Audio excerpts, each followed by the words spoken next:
So I'm there, right? I'm on duty. They say, hey, there's this guy here. He doesn't want to talk to any of us. He wants to talk to a special agent. He says he has some information on criminal activity going on the Mexican border on the Zeta side. He says that he used to work for one of the Treviños. I sit with him and I talk with him one-on-one. He starts telling me that he's a Sicario, and his job was to make sure that the boss got away, and when the Mexican Marines start shooting at them, he'd get out and he'd start firing back with his machine gun. And for every Mexican Marine that he killed, what he would do is he would take a souvenir, like he would cut one of their fingers off or whatever it may be, and he'd get a bonus per body part that he brought back. My guest today is Myron Gaines, host of the popular and controversial Fresh and Fit podcast. Before he was a podcast host, Myron worked as a detective for Homeland Security, first in Laredo, Texas on the US-Mexico border, and then later in Miami. He has wild stories of being involved in gigantic cartel busts and human smuggling operations. He gave a first-hand insight into the way that Mexican cartels actually work from being on the front lines of the war on drugs. This is the first federal agent we've had on the show, and he cleared up a lot of myths about immigration, the migrant crisis, and the Mexican cartels that most so-called experts get wrong. Also, for a very special bonus episode this week, go over to patreon.com/TheConnectShow. Okay, without further ado, I give you Myron Gaines, one half of the Fresh and Fit podcast, right here on The Connect with Johnny Mitchell. I mean, obviously, a lot of those images stick with me to this day. It's kind of something that and it's funny that I put it in a section of my brain and didn't think about it, but now that we're like talking about it, I can see those faces in my head. It's horrible, man. It really is horrible. That's when I see lights behind me start to flash, and I didn't even think, I just hit it. I was driving like my life depended on it. Then I parked the car, hopped out, closed the door, and I started running. And he pulls out a burner, a shank, it's like 6 inches, and he passes it to me. And he goes, here, that's yours. Don't ever leave the cell block without this. He was the reason I made it out of that place alive.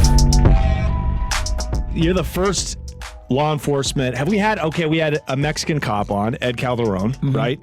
And then we had a white boy undercover from the Dallas, narcotics squad. Okay. But you're the first Fed. Bam. You're I'm the honored. first mother Fed that we've had on the channel.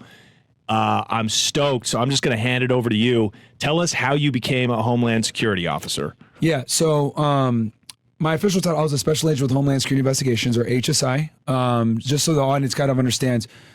So before 9/11, there was no Homeland Security. There was Immigration Naturalization Service and the U.S. Customs Service. Right.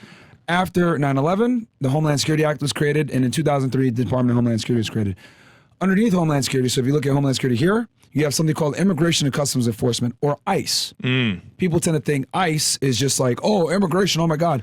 But there's two components to ICE. There's enforcement and removal operations, who deals with the immigration and actually deporting of the illegal aliens that are here. And then there's what used to be called the Office of Investigation, but now known as Homeland Security Investigations, HSI. So on the ERO side, enforcement and removal operations, you got deportation officers. And then you have, on the HSI side, you got special agents. So INS and U.S. Customs Service were merged through the Homeland Security Act to create ICE, Immigration Customs Enforcement. So they have both immigration and customs authority. So you take a Homeland Security HSI special agent, they basically think of a customs special agent and an INS special agent combined into one. So they have Title 8 authority, which is immigration, and then they also have customs authority, which is Title 19. And then they also have Title 21, which is drugs, because that automatically gets into customs, because drugs a lot of times, cocaine, everything, right. methamphetamine, a lot of times it comes from abroad. So So they have this alongside the DEA.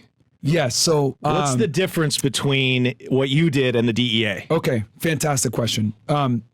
There's not much difference, and that's why HSI and DEA fight a lot. And I know this from being an HSI agent. We would get into big arguments with the DEA a lot because there was overlap, right? So the big distinction is HSI has it when it's an international nexus. That means the drugs are being smuggled in. DEA typically deals with it domestic, but it can get tricky. Cocaine is an international drug. Of course. So whether you're in Kansas City or at the Mexican border, it's still considered an international drug. So a lot of the times you end up getting into fights with DEA over drug trafficking cases, because you can always argue that there's an international nexus, but then they can always argue, well, there's a domestic trafficker. So, this is where relationships are really important in being able to have a counterpart over a DEA that you work well with, because that way you don't deal with these problems. Fortunately for me, when I was an agent, I had a really good relationship with DEA. I started my career in Laredo, Texas, but I can't say the same for a lot of my counterparts at HSI. A lot of them had problems with DEA. Okay. Does HSI go undercover like DEA agents? Absolutely. Okay. Yeah. Do they have foreign overseas offices? Yes. We have more than the DEA, actually. Wow. Yeah. So you're almost putting the DEA out of business. So HSI is the second largest federal law enforcement agency. FBI is number one, and HSI is second. The thing is, though, with HSI is that I'm just going to be honest, their branding sucks. They're not good at like marketing themselves out there, but they actually have more authority than the FBI. Wow. Because they investigate human trafficking, human smuggling, drug trafficking, weapons, money laundering, financial crimes, stolen artifacts, child exploitation / child. They investigate everything. The only crimes really that like we're still involved in it, but we don't have lead is like terrorism. That's FBI. So, and then DEA is the main agency that does Title 21, but HSI has Title 21 authority, and so does the FBI, surprisingly, too. Right. The FBI doesn't do as much organized crime and as much drug trafficking as they used to prior to 9/11, because they focus a lot more on their top programmatic areas. And I know this because I worked, a very good friend of mine is FBI agent. I worked very close with ATF. I worked very close with DEA. So I know all the different agencies working with them. But FBI's main mission nowadays is counterterrorism, public corruption, and espionage. That's their three main programmatic areas that they're worried about. So how did you become a cop? What's your background? So I went to Northwestern University in Boston, Massachusetts, and I was an intern with, it was ICE at the time, first in 2010. Then they shifted over from ICE Office of Investigations to HSI, like in 2011. I think Director Morton was the agency director at the time, and he made a big shift to switch to HSI so more people would know what ICE or HSI did at the time, because people always got it confused with the ERO side that I told you about, which is strictly immigration. They don't know that they had the Customs Authority, the Title 21 Authority, money laundering, all that stuff, right? Title 18, which is the criminal code. So I was an intern from 2010 to 2013. I became an agent in 2013. I went to the academy in 2014, and then I started my career 6-7 months later in Laredo, Texas. Okay, so you're obviously like a very sharp guy. You're a very fastidious guy. I mean, you don't sleep. You text me at 3 a.m. and you're like, "Hey, bud, you want to come podcast?" Like, no, I'm myself to sleep. So you're a very hard worker. But what did you have like an ideology or something personal that a lot of cops, when they're young, they kind of have a patriotic reason for joining law enforcement? You're like, I want to stop drugs because I saw my neighbor OD or something like that? Yeah, so interesting. So after 9/11, for your audience that might not know, my family's from Sudan, which is in North Africa, Arab and Muslim country. And after 9/11, man, I really went through it. Like, my family was getting harassed, I was getting harassed, and, you know, obviously anyone that's Muslim knows, like, hey, you know, you don't kill innocent people. And after 9/11 happened, right, I was like, this is a bad representation, and Muslims don't want to kill innocent Americans. Like, there's never an excuse for that. Obviously, you can have your gripes with, you know, foreign policy and everything else like that. You know, and as I became an adult, I kind of figured out why Osama did what he did. I kind of grew up and figured it out. Because they also, you know, the U.S. government did their part to not tell you the truth about what went down with that as well. Because Osama he wrote a whole paper thesis as to why they did the attacks, not to justify it killing innocent people, but when you know the why, then you can kind of see, okay, I see where your perspective, but you shouldn't have retaliated that way. Either way, to make a long story short, that happened, and I said, you know what? There's a better way to represent the Islamic community in the United States. So that's kind of what prompted me to get into law enforcement. At first, I wanted to get into FBI because FBI was the main agency that investigates terrorism. But then when I landed my internship with HSI, I was like, damn, like they do a lot more than the Bureau does. And they have more authority than the FBI does. A lot of people don't know that. HSI has actually more authority than the FBI does. So so when I interned for them, I really like loved it. I was like, wow, this is really cool because you could do different types of crimes. Like literally you can investigate almost anything. Right. So yeah, that's kind of how I got into it. I've always been, you know, pretty disciplined guy, really big into the gym. I've never done a drug in my life. I don't really drink. I was a Division I athlete in college. So I just took that discipline and applied it in a different way. And so they must have loved you. Like they must have seen right away that like, okay, this guy's going to be a real asset. Like I spoke Arabic a lot more fluently back then too. Oh, sure. Yeah. Sure. So did you originally want to go into counterterrorism? Yeah, so funny. So I wanted to originally go into counterterrorism, right, and do it with the FBI. Then I did a couple cases with the FBI, and I figured out that counterterrorism and espionage are not as sexy as people think. What ends up happening when you get put on a counterterrorism squad or whatever with the FBI, and I know this because I have a buddy that did it, you don't really get involved in a lot of cases. You don't really make a lot of arrests. Your job when you're in a counterterrorism or what's called the Joint Terrorism Task Force, JTTF, your job is to actually prevent that from happening, not investigating it after the fact. So what ends up happening is you end up dismantling groups before it happens. A lot of the stuff is classified. You can't even really go to court and talk about it. So terrorism cases are not as sexy as people think they are. They're actually extremely boring, and very rarely do you get the chance to work on one. Today's episode is sponsored by PrizePicks, our longtime sponsor of the show now. You know them. PrizePicks is the largest daily fantasy sports platform in North America. They are the easiest and most exciting way to play DFS. It's just you against the numbers. Instead of battling thousands of other players, including pros and sharks, you pick more or less than a 2 to 6 player stat projection and watch the winnings roll in. Football season might be over, but the action on the floor is heating up. Whether it's tournament season or the fight for playoff home court in the NBA, there's no shortage of high-stakes basketball moments this time of year. Get in on the excitement with PrizePicks, where you can turn your hoops knowledge into serious cash. You can now win up to 100 times your money on PrizePicks with as little as 4 correct picks. You can turn $10 into $1,000 with NBA, NHL, and college basketball entries today on PrizePicks, America's #1 fantasy sports app. So check this out. The reason I personally love PrizePicks is that I'm not a sports buff. I'm not even a casual fan, really. I don't have any time. I'm too busy. But with PrizePicks, it makes it so easy. You're not betting against bookies and experts. For instance, PrizePicks has me all in on basketball season and renewed my love for the NBA. That's what's so cool about this is not only am I winning cash, but now I actually have a reason to set aside some time every day to keep up with basketball, which I love. And now baseball is here, another passion of mine that I kind of put to the wayside when I became an adult. But now I'm checking up on sports every day and making my picks, especially when it comes to my hometown Dodgers, Los Dodgers, vámonos. They're stacked this season. Download the app today and use code CONNECT for a first deposit match up to $100. That's a very low buy-in, you guys. $100 gets you out of the gate basically with $200 when you use that promo code CONNECT, CONNECT, for a first deposit match. Pick more or pick less on player stat projections. That's it.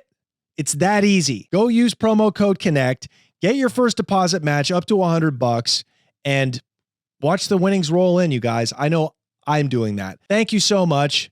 Let's get back into the episode. So I imagine you're spending a lot of time on the internet investigating deep, chat rooms and different like Islamic. Exactly. This dude said he hates America. Let's look into him or something like that. But a lot of the times it's like just stopping stuff before it happens. A lot of false alarms. A lot of actually, I know this because HSI is very involved. They're the second most important agency when it comes to JTTF. A lot of the times these guys, because so the FBI's bread and butter is something called providing material support for terrorism. That's like their bread and butter. That's what they go after. That's their main charge, right? That's what they normally go after terrorists for. It's very difficult to prove that, though. So what ends up happening is they'll find this guy from, let's say, Middle Eastern country A, let's say Egypt, right, or one of these other countries on the list. And the guy, they think he might be a suspected terrorist, or he might have links to an Al-Shabaab or Al-Qaeda, whatever. And they'll be like, okay, let's watch him. And they'll watch him, and they can't build a case. And they're like, damn, well, we know that his visa's expired. He shouldn't be here anyway. Hey, HSI, can you guys help us out with this? Boom. You know what? Yeah. Bring him in. Hey, we know you're involved with XYZ. You want to go back to Algeria? No, I don't. Oh, you want to cooperate? Oh, okay, yeah. Boom. Now you got yourself a new source. And now flipping people. Yep. And immigration is a very powerful tool when you can use it the right way. Because a lot of times these guys were, maybe born in that country, but then they came here when they were 5. So it's a very strong tool. A lot of times guys would rather, do 20 years in prison and get sent back to their home country.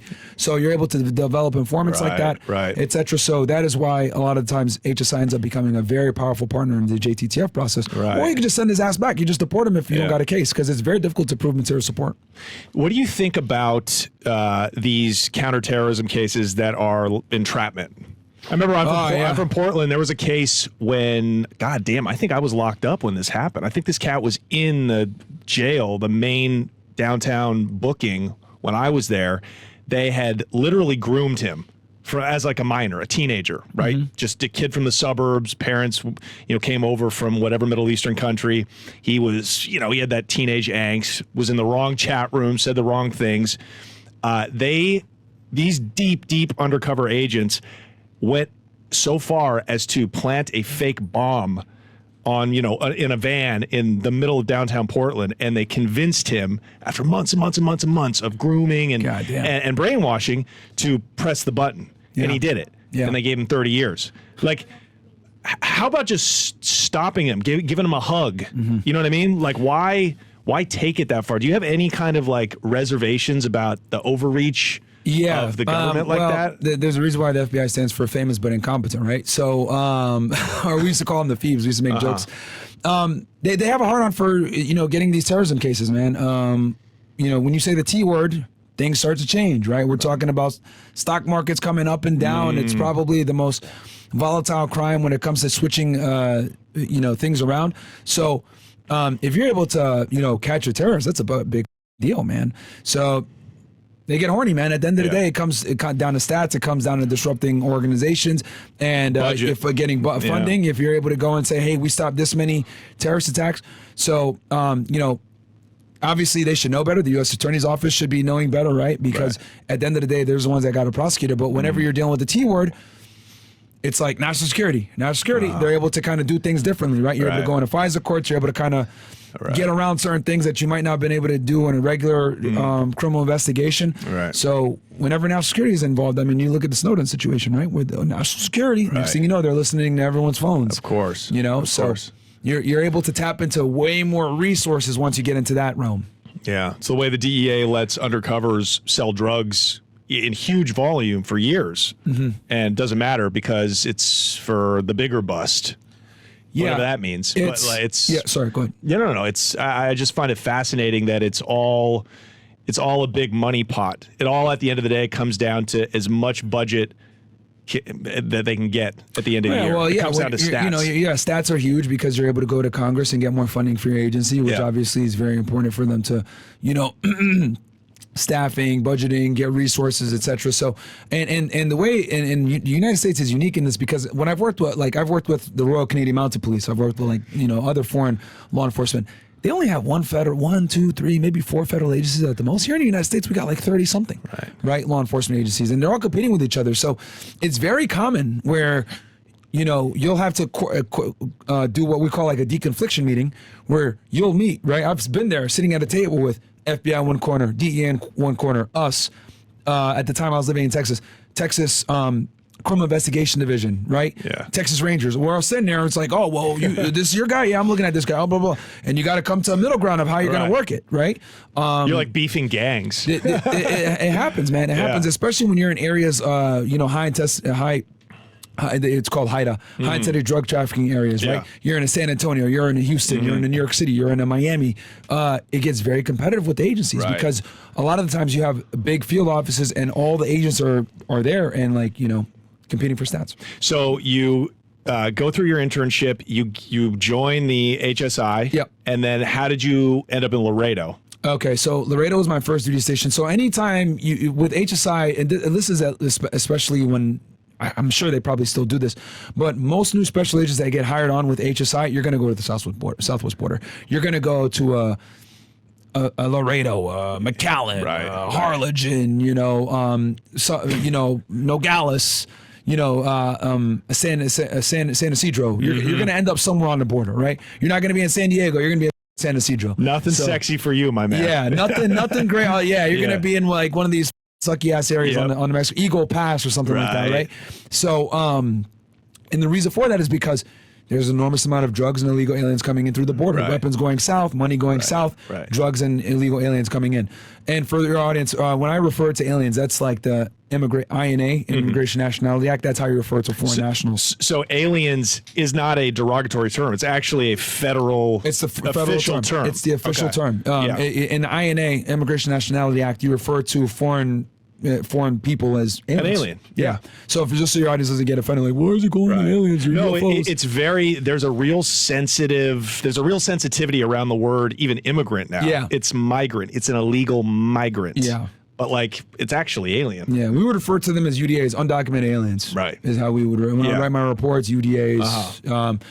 You can refer to them as migrants and stuff too, but the INA officially refers to them as aliens. Okay. But sorry. You guys, I'm very excited to announce our brand new sponsor, Diet Smoke. Check it out. Boom. Diet Smoke. How cute and cool is that branding? Diet Smoke makes federally legal premium THC products delivered right to your door with melatonin blends for sleep, a caffeine blend for on the go, any kind of vibe you want, you can get with Diet Smoke. So the first thing I noticed that I love about Diet Smoke as opposed to other THC gummy or edible brands is the variety. Okay, so I have different flavors, right? Right here I have a strawberry. Right here I have a blueberry lemonade, a pineapple, an orange creamsicle. Furthermore, and for me, most importantly, are the different THC levels, right? So if you really want to go to the moon, yes, they have 50 milligram gummies, right? If you're Joey Diaz and you're looking to, check out for a couple of weeks. If you're a guy like me that's on the go, doesn't have time to be super blasted for, more than a couple of hours, that just wants to chill out, they have 15 milligram gummies. Boom. That's going to be for me. That's what I love about these guys. They've really got their stuff together. And again, they're fully federally legal. Check this out. Diet Smoke even has sommeliers who are on call 24/7 to answer any questions. That is wild. If you're an advanced player, experienced users love the Delta 9 experience. For when you still want to function but can't melt into the couch, I would go with the Delta 8 gummies. Those are great for new users. Diet Smoke is so confident in their gummies, they'll let you try them for free. That's right, free, gratis, exclusive for Connect listeners only. Go to dietsmoke.com/free and just pay $2.99 for shipping, and your free pack will arrive at your door in just a couple of days. Don't settle for less. Join the Diet Smoke community and discover the buzz for you. Visit dietsmoke.com/free today to get your free gummies and enjoy your journey to bliss. I'm very excited for Diet Smoke sponsoring this podcast. Go get your free pack of gummies and see what they're all about. Thank you, guys. Let's get back into the show. So did you start off with drugs or aliens or both? Like, how does it, what do you get? When I got assigned. So we had, when I got there to Laredo, the office mans 100 people, but we only had like 50. So we were like half the manpower because HSI had a hiring freeze for years, right? And this always happens with Democrats. There's hiring freezes and everything else like that. Obama was in office when I got in. So, we had half the manpower, right? And there was, and then like my academy that went through, that was the first academy that had been through for like 4 years. Like it had been a very long time. Why is that? Talk about that. Why is there hiring freezes for Homeland Security officers under Democrats? It just happens like with law enforcement in general, federal, almost always when there's Democrats in office, there's just not as much hiring. Right. Like they're not as pro law enforcement as conservatives are. Even though Obama deported more people, I think, than any president in recent history. So, like he had the cages that they were accusing Trump of. He did all that. Yeah, too, he was doing a bunch of stuff. But like the thing is like they move different with it, right? So like, and this right now, what we have with like the crisis at the border. We had the same thing in 2014. When I got on, there was a crisis at the border as well. It almost always happens when there's a Democrat and where there's a crisis at the border. Yeah, and the other thing too is that with immigration especially, it's a very politically sensitive topic. So when there's a Democrat in, ERO, the immigration side of us, they almost never do. They rarely do deportations. They're only going after criminal aliens. Right. Like if you're here illegally, they're not going to care. If you were convicted of like a lot of times, sometimes it's got to be a serious felony for them to go find you and then actually put you in removal proceedings. Right. When there's like a Trump in or a conservative, they're actually doing their job and they're out deporting people, but their hands are tied depending on who's in office. Sure. So HSI, unfortunately, since they also enforce immigration, kind of gets the, like, because ICE is one agency. So if ICE doesn't get funding, HSI doesn't get funding as a byproduct of that. Yeah. Because it has that negative connotation of ICE. That's why they were so big on doing the name change to HSI. To kind of separate themselves from that stigmatization of ICE. Right. Why do you think Democrats don't want to fund border security? Do you think it's because they expect those aliens that come in to vote for them later? I think that's a component of it. And then in general, Democrats are always lax when it comes to immigration. They're always lax when it comes to border security. They're lax when it comes to even law enforcement, right? Like, I'll give you an example, right? So when I was on the job, right? If I was like so we were super. The U.S. Attorney's Office in Laredo was very aggressive. They go after everybody. You're smuggling in drugs. You're smuggling in aliens. You're trying to move guns south. You're trying to move money south. We're prosecuting you. You go 3 hours north on 35 to Austin, Texas. Super liberal. Yeah. I'll never forget this. One time, we did an operation up in Austin, Texas, right? I was with the child group, the child exploitation group. And a lot of the times what will happen is they'll have an undercover, talk to one of these weird pedos or perverts. They'll want to meet a 13-year-old or whatever. Oh, come to Austin, meet us there, right? We go up to Austin, we meet him there, arrest his ass, right? Because he was coming to meet a kid. Prosecutor, and they write the criminal complaint, right? And when you get someone in custody, so you can do something called a criminal complaint. And I can explain this real quick to your audience. Instead of going out and trying to get like an indictment and everything else like that, you got the guy in your custody, you do a criminal complaint, file it with the U.S. Attorney's Office, and the judge, get the guy in jail right there that night. The prosecutor declined prosecution on the guy in Austin, Texas. That's wild, bro. Even after the guy said, he made a comment that he was going to like off himself or whatever. Right, I know I'm gonna keep it YouTube friendly, and he was a threat to himself and potentially the community. U.S. Attorney's Office in Austin didn't want to take it, and that was the first time. Usually, when it comes to child exploitation, they almost always take those cases. They never decline prosecution on those. They didn't want to take it. They said we'll indict it later. Which is kind of like what U.S. attorneys say when they're like, I don't know what I'm gonna do, because I think they said, end quote, she looked 19. Yeah, some like that, but that just goes to show you 3 hours, dude. 3 hours. And a U.S. Attorney's Office is heavily like depending on the city, depending on how liberal they are, whatever. I just don't get why that's a political thing. I don't get why, and because citizens, ordinary citizens, Republicans and Democrats, would not distinguish that crime ideologically. They're like, that is a horrendous, evil thing. That person should be taken off the streets immediately. But you're a rationally minded individual. Some people aren't, I guess. Crazy, bro. But they didn't take it. Wow. I was shocked. But that just goes to show, just 3 hours north, dude. Yeah. The big difference in U.S. Attorney's Office. Right. So you start basically at that time, when you first get down to Laredo, the cartel. Tell us about the cartel that is the main driver of drugs and people over the border. Zetas, yeah. So I was. What year is this? This is 2014. So, okay, so this is when they're at their height. Just for people, they've kind of disbanded now. But this is when they're at their most ruthless. Yes, because there was a war, right? So when I got there, right, and just so for you could maybe put a map or whatever. So Nuevo Laredo's right here. Sorry, Laredo's right here. Directly underneath it, there's a bridge that goes over the Rio Grande River into Nuevo Laredo, Tamaulipas, right? And it's hot down there. It is hot. That stays one of the most violent, wildest places. Like I go to TJ all the time. I would never go to Nuevo Laredo. Hell no. No. And I had a couple opportunities to go over and I said no. As a matter of fact, to this day, I won't go to Mexico. To this day, I will not do it. You're so scarred. I'm scarred, dude. Because there's no law over there. There's people don't get it. Oh, I'm going to go to Playa del Carmen. I'm going to go to Cancun. Bro, like that's all run by Mexican cartels. You're there and not getting shot at or getting robbed because the cartel is allowing it to happen. By the grace of the cartel, They run Mexico. They run it. And if you've worked in law enforcement, especially at a federal level, and you dealt with anything that has to do with, transnational criminal organizations in Mexico, you know what the it is. Right. So I'm never going to the Mike side, especially as a guy like me they killed Jaime Zapata in Mexico. He was an HSI agent. He came from my field office, Laredo, Texas. Wow. He was killed in February, I think, of 2011. You're kidding. What happened? He was working undercover? He was there on an assignment abroad, and he was, I think they were transporting equipment, and they got robbed because they wanted their bulletproof vehicle that they were in. They got robbed, and one of them got killed. Jaime Zapata, he was an agent in Laredo. Wow. And his best friend was one of my training agents. Wow. Yeah. So, funny enough, my first supervisor that I had when I was in Laredo, Texas, he was the one that was supposed to go down for that assignment.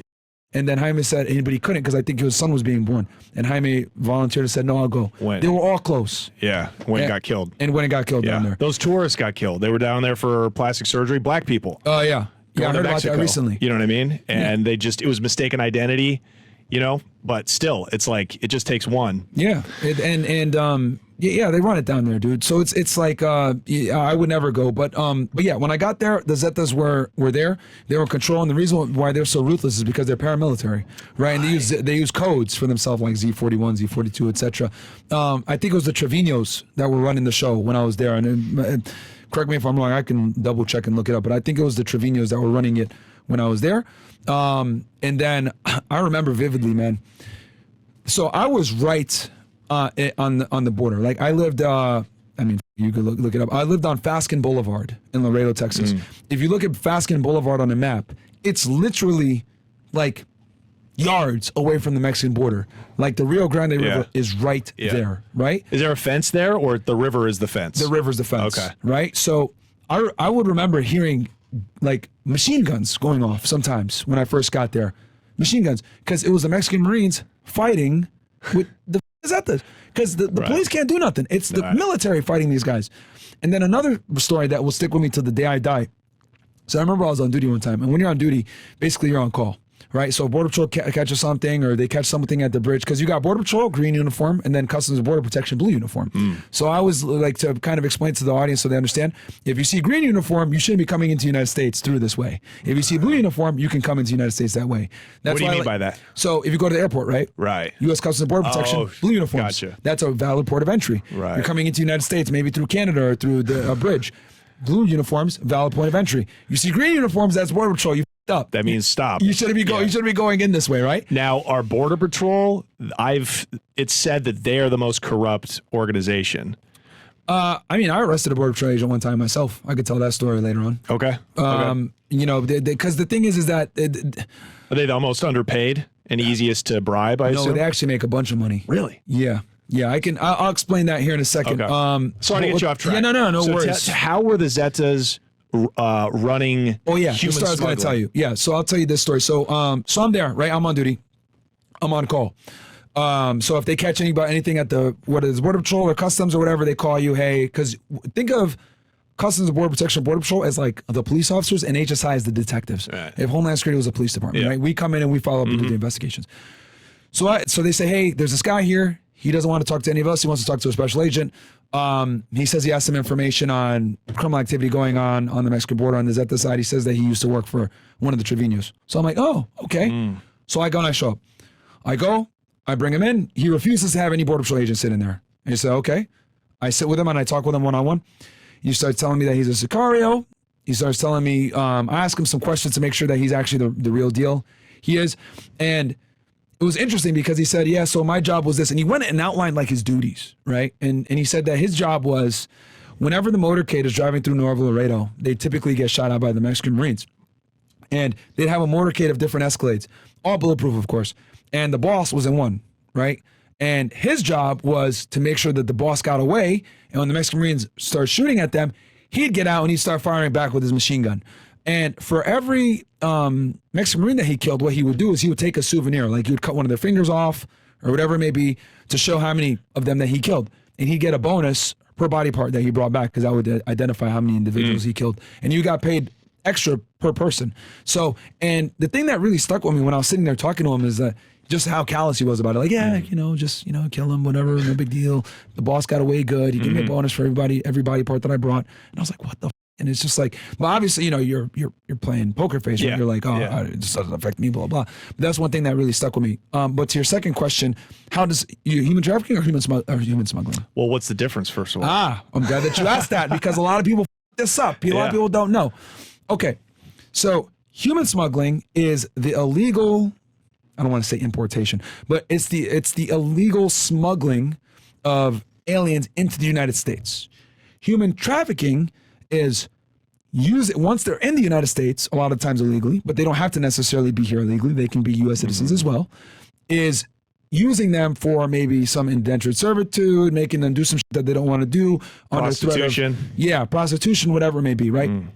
It can be anything, making them work, to pay off a debt, whatever it may be. But typically, whenever you're talking about foreign nationals, at least, the human smuggling has to happen first. They're brought into the United States. Once they're in the United States, then they might be trafficked depending on if they owe money, etc. Now, if you want, I can explain to you how human smuggling works because this is kind of how you even get involved with the human trafficking. So the way human smuggling works, right, is let's say you're a foreign national and you want to come to the United States. You typically have to pay a regional smuggler, right? And they have them all over the place. If you're in India, you got a guy. If you're in China, you got a guy. If you're in Mexico, you got a guy. Honduras, whatever it may be. You reach out to your regional smuggler. Hey, I want to come to the United States. 9 out of 10 times, they're going to tell you to go through Mexico. But you can also go through the Caribbean. The Bahamas is a big one. When I was in Miami, field office, they would always go into Bimini, wait there for a few days, then come in through boats. So maritime smuggling is another big thing. Does that still happen? They still, even with this incredibly developed police port right in Miami, they get boats in from the Bahamas. Yep. That takes with some smuggling illegal aliens. Yeah. Yep. Drugs too. Obviously, it's not like the 80s. No, of course. But they still do it. I mean, I saw it when I was in the Miami field office. How much does it cost to get smuggled from the Bahamas to the port of Miami? So it depends. Really good question. So it depends. Interesting enough, it depends on the nationality of the illegal alien. So because they pay what they can get from them. Exactly. So if you're a Chinese person. If you're Chinese, if you're Arab, if you're Russian, interestingly enough, if you're from any country that the United States has issues with, you have to pay a lot. Chinese, I remember the going rate was about $60,000 US.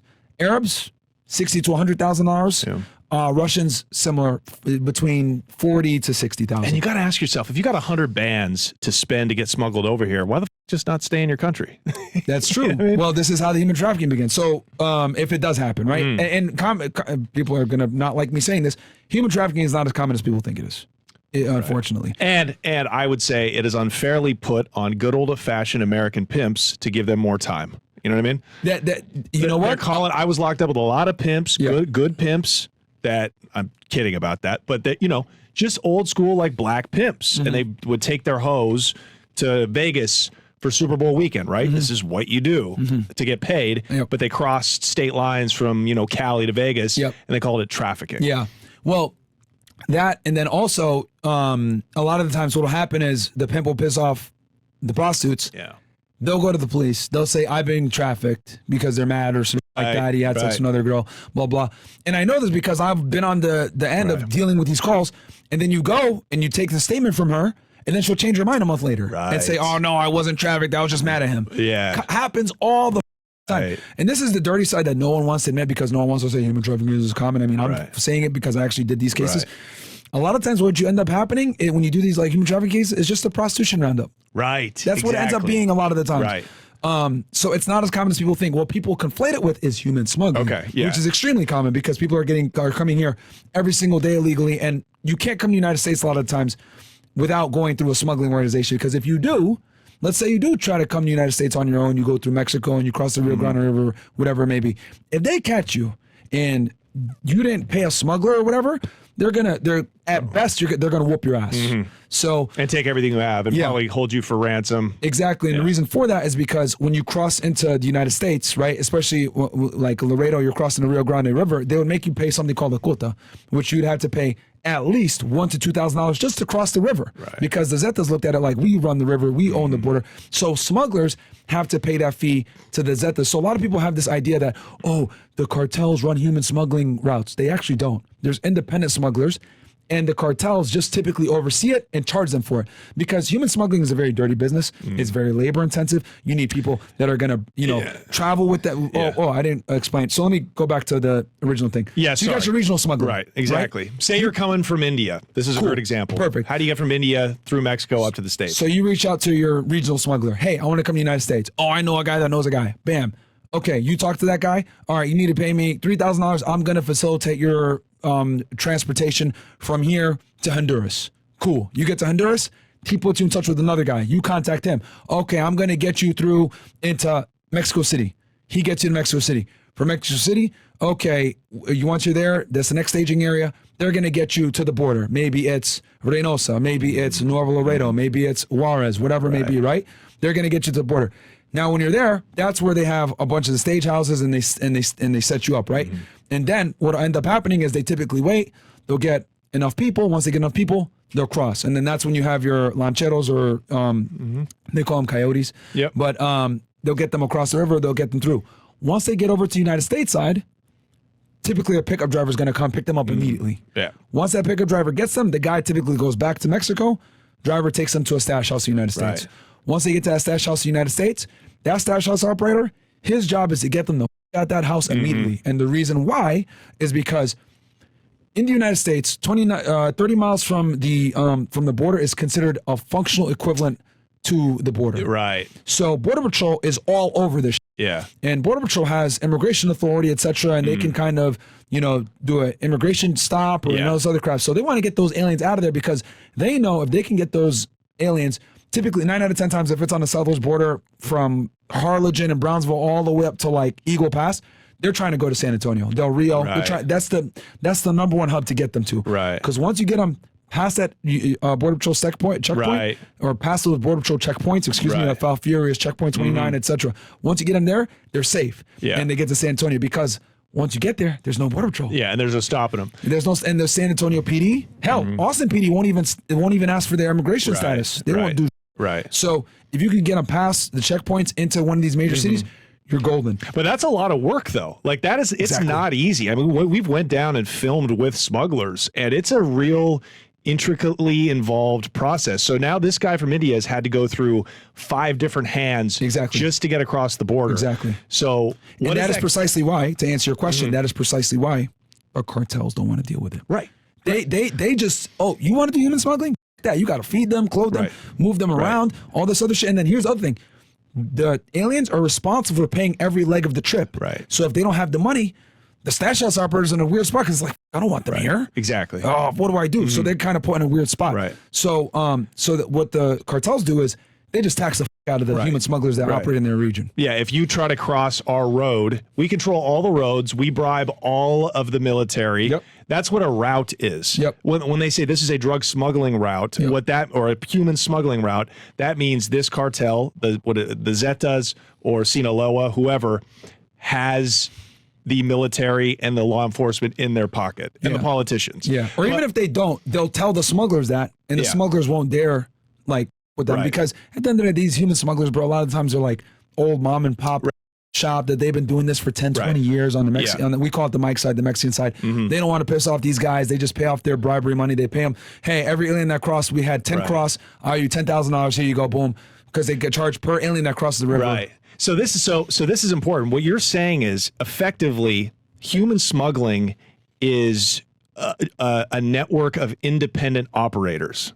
Precisely. It's not a cartel industry that's making billions, although they've probably made billions just taxing. Yeah. But it's really, I mean, look, the drug trade is much the same way. Yeah. You know what I mean? Maybe it's contrary to popular belief. Yeah. So it's just people getting paid at every single leg of the trip. Exactly. And the thing with human smuggling, it's even more labor intensive than drugs because you need stash house operators. You need someone to go pick up the aliens. Yeah. You need someone to go get them food and run it back. Yeah, you don't have to feed and clothe the kilos. Exactly. So it's extremely labor intensive. There's different legs, and then you got different people in different levels. Then you got money couriers because when they get to the next location, families got to send the money. 9 out of 10 times the aliens don't travel with cash on them. Right. The family is the one dealing with the money. So you need someone going out and getting the Western Unions and the money couriers. Right. So it's a very a human smuggling organization can easily have, it's compartmentalized. A lot of people don't know what another person does. Right. But you can easily have 50 people in an organization easily between, if you're going to cover the international side and the U.S. side, because there's the U.S.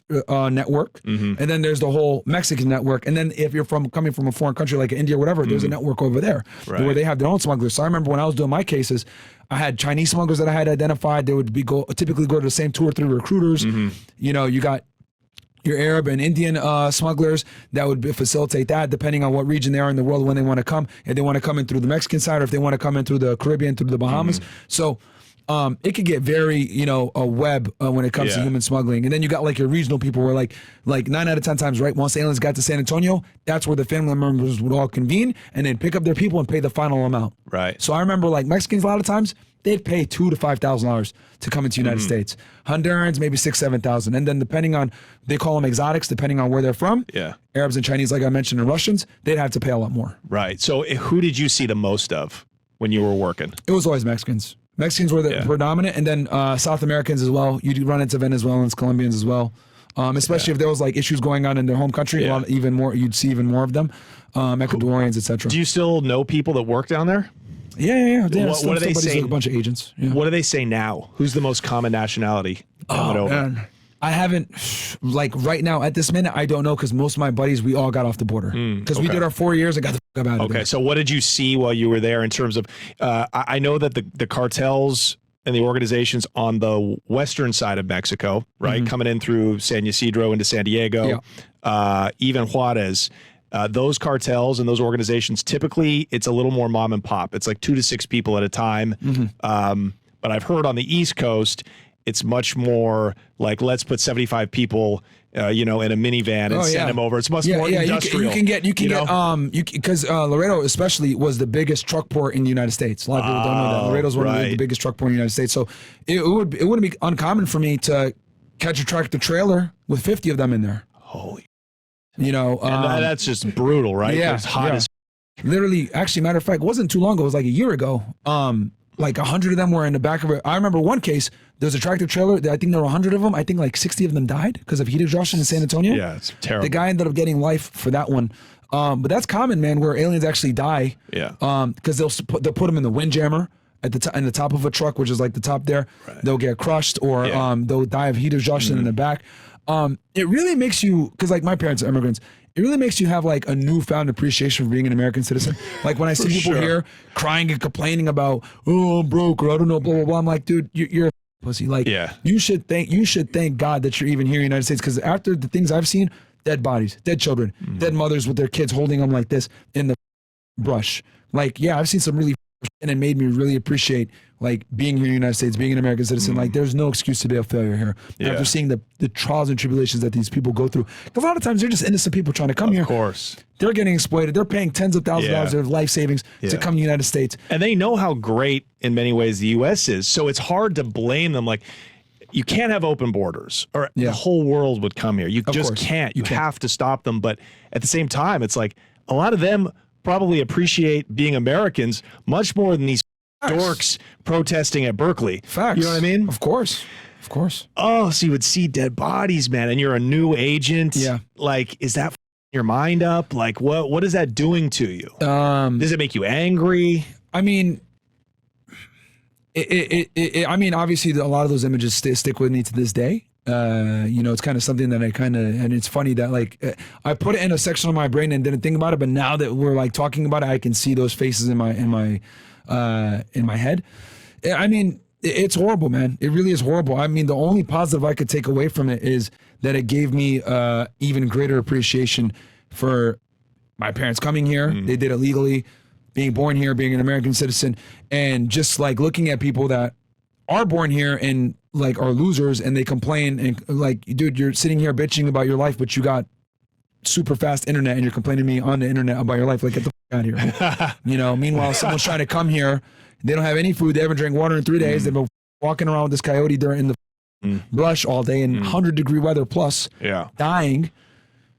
Do you think that the people coming over now, because let's just look, you have to look through the propaganda. It comes from the left and the right. Of course, both. How many people coming over, in the last couple of years are actually criminals, gang members, and how many are just people fleeing to try to find work and escape dictatorship, poverty, whatever it may be?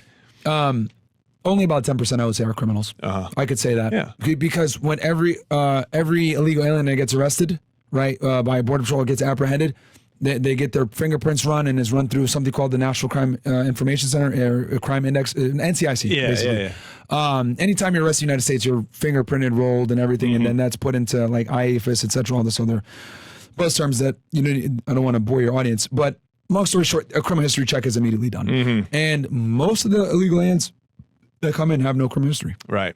Of course, some of them have come in and been arrested before, whatever, but most of the time, if they have been, it's like dumb.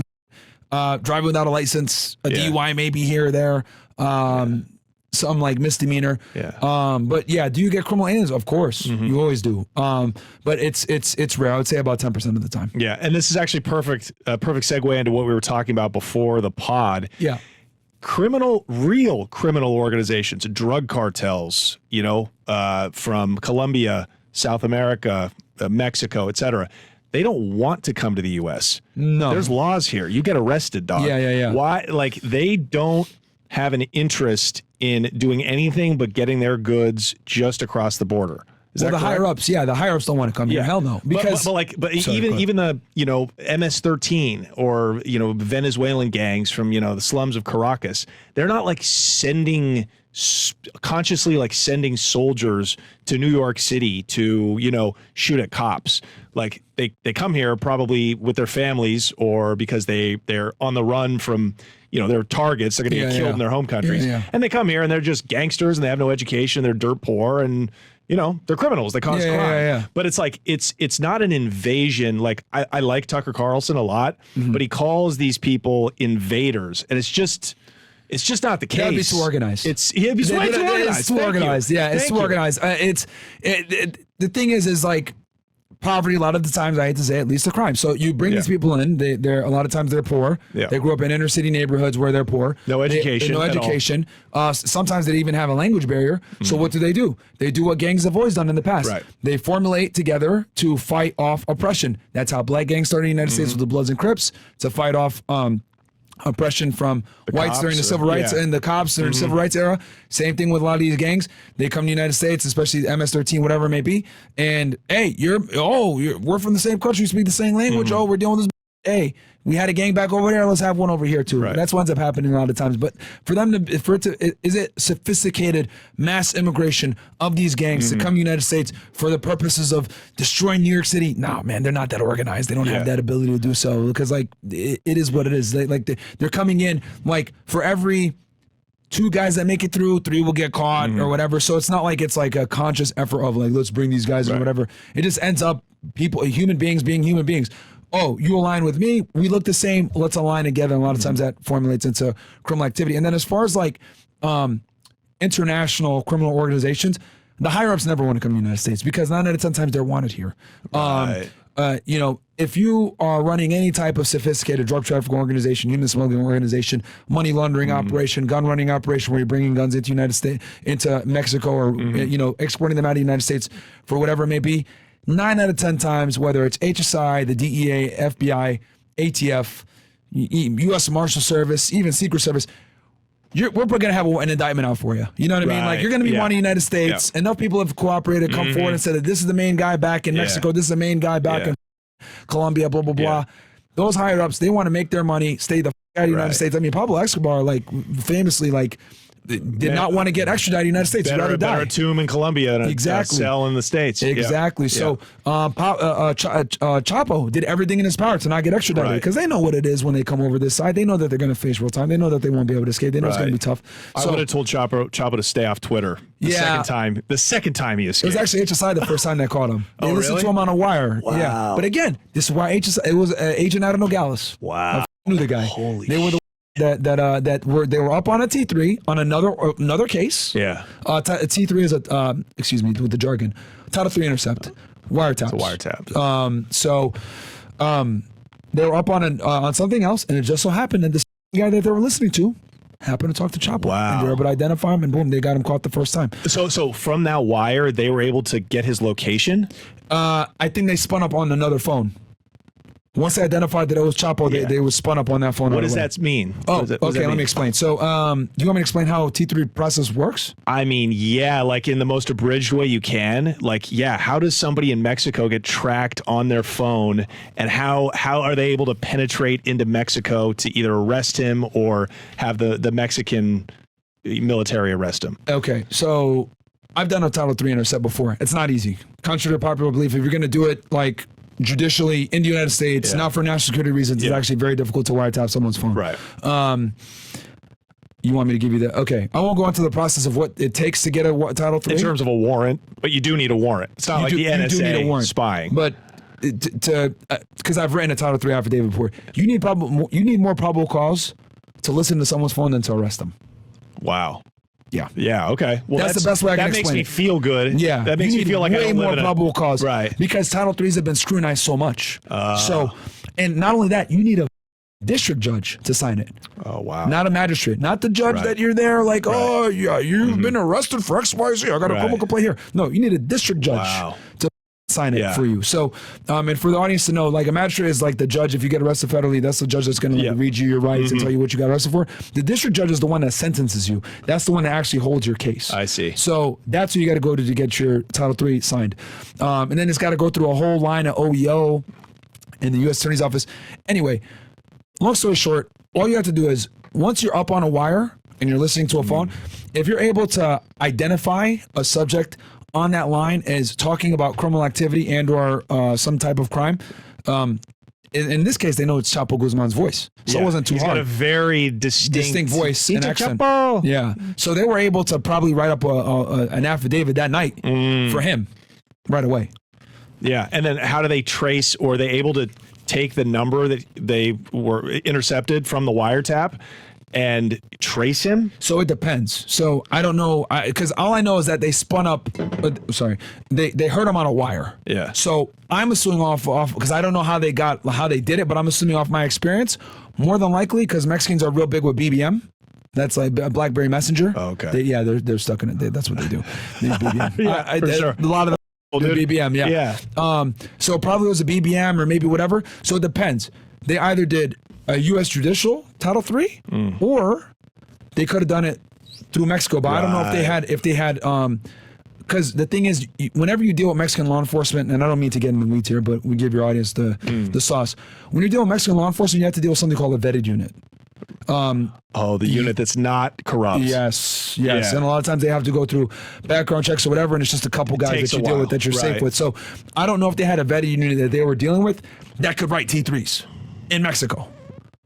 So I don't know if that's what they did or they just spun it up on the U.S. side. I'm gonna go err on the side of caution. I'm gonna assume that they did it probably on the U.S. side. Okay. And they just wrote a warrant, wrote a Title III for it, and they're able to spin up on another phone. Right. All right. And then maybe they give it to them, Yeah, or because if you're listening to a wire that you already have and you know that it's, obviously you got this wire because they're committing drug trafficking offenses, whatever, and then you listen to someone else on the line and you know that they're a drug trafficker, I mean, in this case, Chapo, Yeah. probably won't be too hard for them to get a warrant. But like what if they just dump their phones? Then you have to go get a new wire? Good question. So this is where you get really... When I was selling dope, Yeah. like when I did not use my phone, and I'm talking about this is when I was shipping, units all over the country.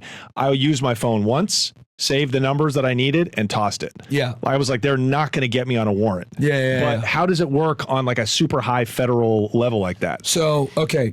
So when you write your affidavits, right? So it depends. You can write it for a target number or you can write it for a target device. Right. So if they're going to be switching phone numbers but using the same device, well, that's cool. I just write it off the device. Right. But if they're going to go ahead and use different numbers or different devices and different numbers, that's where good informants come in. Right. So he gives you the number. He's like, hey, switch the number here. This is it. Yeah. How long does it take you to if get you have an undercover, or if you have a good undercover that's talking with the guy or whatever it may be, and you've identified, this device is dirty, etc., then you'll be good. But sorry, you were going to ask me. How long does it take once you get the new number, say from an undercover or an informant? How long does it take to get a new wire up? See, this is where you have to be. So DEA, one thing I give them credit for, this is their bread and butter is wiretaps. That's what they do. They get another wire up in a couple days. Yeah. You know what I mean? Because writing a T3 affidavit, it's a pain in the ass. I remember when I wrote mine, it was like 75 pages. Yeah, dude, because you need to identify not just the guy that you're talking about, but you need to identify all the people that he talks to that are involved in criminal activity. Why the device that you're writing for is dirty, what conversations were had that were dirty, and then you also need to have your pen register toll records to show that they're communicating with other people. That's why I was saying like T3s can really get in the weeds. And to be honest with you, 99% of federal agents can't explain it because they've never done a Title III. Most feds have never done a Title III. How do you think most drugs and drug dealers go down? It sounds like not from wiretaps. No. Wiretaps is the most... it's the most invasive, time-consuming way to go after drug trafficking. I mean, the DEA does a lot of wires.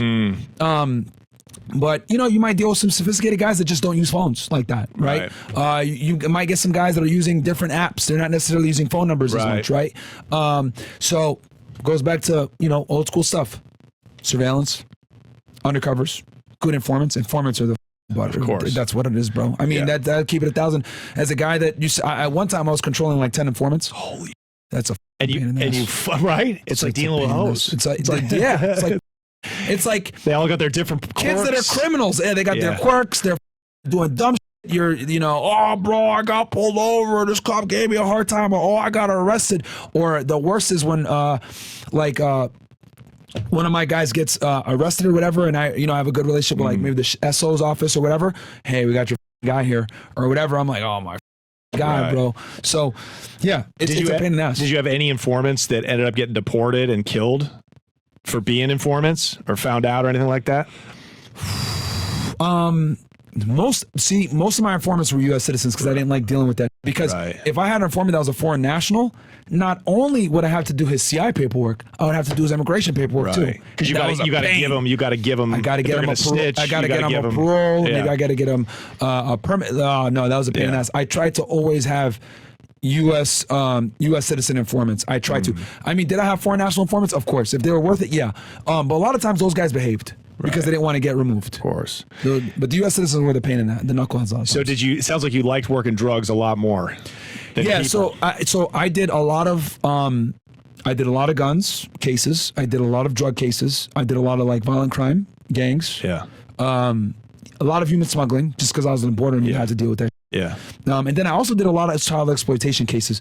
But what I would always do is I was always like on the arresting team for those. I wasn't really like doing the investigation. I couldn't stomach that. That's one thing I never wanted to do. They asked me to be in a child group and I refused.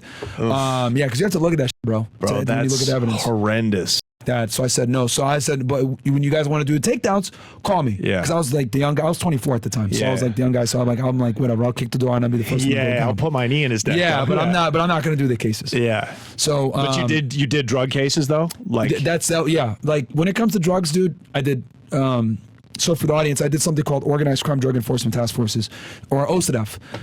Anytime you got like a sophisticated drug trafficking organization that has a nexus to whether it's international supply source or even like a regional one that's big, you can make your case in OCDF, which what ends up happening is it gets a bunch of funding from the U.S. Department of Justice. Yeah. You have to deal with other federal agencies, right? It has to be at least 2 federal agencies, if not more, working together.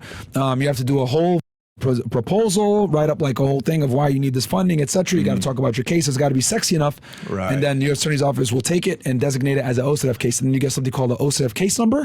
I've done several of those. Okay. So when you were working, say in Laredo still, what was the main drug getting pushed over? Methamphetamine, by far. Right. So it was called Mexican ice, right? Yeah. We had cocaine too, but bro, cocaine, who gives a right? They're like, get chinga away. Like, it's so passe. It's like whatever, right? And now like 60 to 70% of the drugs that come to the United States come in through Mexico. So like, it's nothing for them to get cocaine. But the big thing when I was there was Mexican ice, aka methamphetamine. Right. And the reason why I was so sought after is because you can't get the purity of methamphetamine in the United States that you're getting on the mic side. You're getting that, bro. It's literally crystals. Like you have to white crystals, dude. I remember I did one case. It was actually my OCDF case. The purity of the meth that we were getting from this one guy was coming back 99.8% pure. Wild. 99.8% pure. You'll never get that in the United States. We got this chicken bake biker gang stuff. But that's all been extinct because now you can't get the ephedrine over the counter. Yep. They limit it. Dude, they made Mexican groups so rich by that law. Yeah. You know what I'm saying? Yeah, because you can't get it. Billions in their pocket. You can't get it otherwise, man. Hold on, let me see here. Yeah, look, that was like some of the meth back then. Oh, it looks beautiful. Yeah. It looks like ice. Yeah. It literally is like big ass shards. I don't know if I could show that to your camera right there, but yeah, man, that was it back in the day. Yeah. So it was to crack to coke what that was from the seizure that we did. That was an undercover buy that we did. Yeah. What were the quantities? Like, what were some of the big busts you remember of ice? So what we would do is I remember this all the time. We're not in the business of buying dope, right? So like, what we would do is we would buy, a couple ounces here and there. And the reason why you would buy the ounces, right? So we do these, what we'd call control buys. At this point I had an undercover, I had an informant, and then my informant obviously got us an undercover and we're buying this meth. And the reason why we're buying this meth is because these guys some of them were Lion Kings, some of them were Mexican Mafia. It was kind of like a loose thing in South Texas. These guys all knew each other. One guy was a pistolero, like all these all these gangs, right? But a lot of them were cousins, so they were cool. All these different gangs intermixed with each other, right? But they were like dealing with guns. They were dealing with the methamphetamine, the coke, and everything else like that. So we would do these controlled drug buys, and we'd be buy a couple ounces of meth, whatever. And our goal was to figure out who the was this meth coming from, because it was coming back 99% pure. So whoever this guy was that was getting this stuff was getting it straight from the Mike side. Like we're talking not stepped on whatsoever. So we were able to identify the source of supply in the U.S. and on the Mexican side. And they were also moving guns too. So we were doing it more to kind of figure out where it was coming from, because after we would do the buy, we'd follow these guys and see where they would go to. At the time, I actually had a wiretap up too. So we would see after the drug, we would do the undercover buy. After the buy, we'd see who they were talking to and who they needed to pay off. They'd meet with a guy in San Antonio, pay him off, whatever. So that's how we're kind of work our way up there. How long would you let them keep moving before you busted them? A couple months. A couple months to a year. This case that I'm thinking about specifically, we started in 2015. And we didn't take it down until 2018. Holy yeah, because so you're letting thousands of pounds of meth move. Yeah, well, we were getting it. We were getting it. Oh, so you're confiscating all? We were seizing it. Yeah, so we would buy it, or we were taking it. We were seizing it as evidence. But you weren't arresting. No, we let them walk every time. So then, how did you? So was the undercovers buying it? Yeah, or an informant. Or the informant. Or an informant. Were you ever undercover? No, hell no. I would. Too never, good looking. Yeah, you're too good looking. Your jaw's too square. Your teeth are too good. Look at those teeth. There's no way. In Laredo, Texas, I would never pass. Right. They knew right away. What the is this guy? Yeah. So hell no, dude. I remember when we used to do operations. I used to be on the other side of the town. Right. Because we used to do our operations. So there was this little rinky-dink town that we used to do our case. I did this big drug case out of. So I would stick out like a sore thumb. So I was always like, when we were on surveillance or whatever, I'd be far away, dude. The Latinos, they were the undercovers. Oh, right? 100%. Yeah. We had a bunch of Mexican agents that like looked like real dopers. Were you on edge? Like, were you ready to bust your gun? Did you feel like that could happen? Or were these guys more like businessmen? I'll tell you why. Because the reason why I was so scared is because number one, they're agents. There are guys going in there, right? So I felt a sense of responsibility because I was the case agent, bro. And that's another thing too that like, I'm really that's why I'm so happy to be here and share this with your audience. I was the actual case agent, and when you're a case agent, that means it's your case. You're the one running it. You're responsible for everything. You're the one writing the reports. You're the one writing the affidavits. You're the one reporting to your supervisor what's going on. You're the one talking to your attorney's office, etc. So everything was on me. So if the undercover goes in, it's my operation plan. It's my case. It's my informant that introduced them to the organization. So it's like, yeah, I'm there with ATF and everything else like that. But at the end of the day, I'm the case agent, so I'm responsible for everything because it's our operation, because it's my undercover. Since it's my undercover, I run the operation. So we were going in there. He's buying machine guns from these guys. He's buying rifles from these guys. He's buying meth from these guys. And whenever you're, dealing with dope and guns at the same time, it gets finicky, man. And a lot of these guys were just like really, former gang members, convicted felons, not the best people. Sometimes they'd be high up on drugs. They'd be on meth themselves or coke. Of course. So I was always worried whenever we did these operations. Fortunately, nothing bad ever happened because my undercover was so good because he looks like a doper, Mexican doper, so a drug trafficker. And these are a lot of the these Latino street gangs, but also Hell's Angels, these white biker gangs. Yeah, we didn't have any there. We had banditos. Okay, because San Antonio's right there. Right. I was just I was trying to make the Hispanics feel better. It's it's these kind of street gangs with real ties to prison gangs. That these are kind of an example of the people that are selling dope for the Mexican cartels. Yeah. These are the guys who are buying it. Okay, so I'm really glad that we're on this topic. So let me explain for the audience real quick how drug trafficking works. Once the drugs cross into the United States, cartel's done, guys. They're done. Like, their job is to get this shit across the border. Once it's across the border, they're good. Dump and run, we call it. Yeah, like all they care about 9 out of 10 times just getting paid. And the person that they're giving the drugs to typically is a trusted source of supply regionally that is gonna either A, paid for those drugs up front, or B, is trusted and is getting the drugs on consignment. That person that receives those kilos. How often did you see that consignment versus cash on delivery? Good question. So most of the time, if they're able to make 1 or 2 successful runs and pay them back, they'll start giving them drugs on consignment. Okay. Like they'll give them 10, 20 kilos on consignment, no problem. If they've made it, because they know if you're able to get it through successfully 2 times, more than likely you know what you're doing, and they're cool with it. In the beginning, a lot of times you might have to either pay up front or pay half up front, and then you get the other half on consignment. And are there familial ties with these American street gangs Almost and always. the other side? Almost always. There's going to be it's going to be a close familial bond, a cousin, a primo, as they would call it, comandante, whatever. But like they'll be the person 9 out of 10 times that receives it on the U.S. side,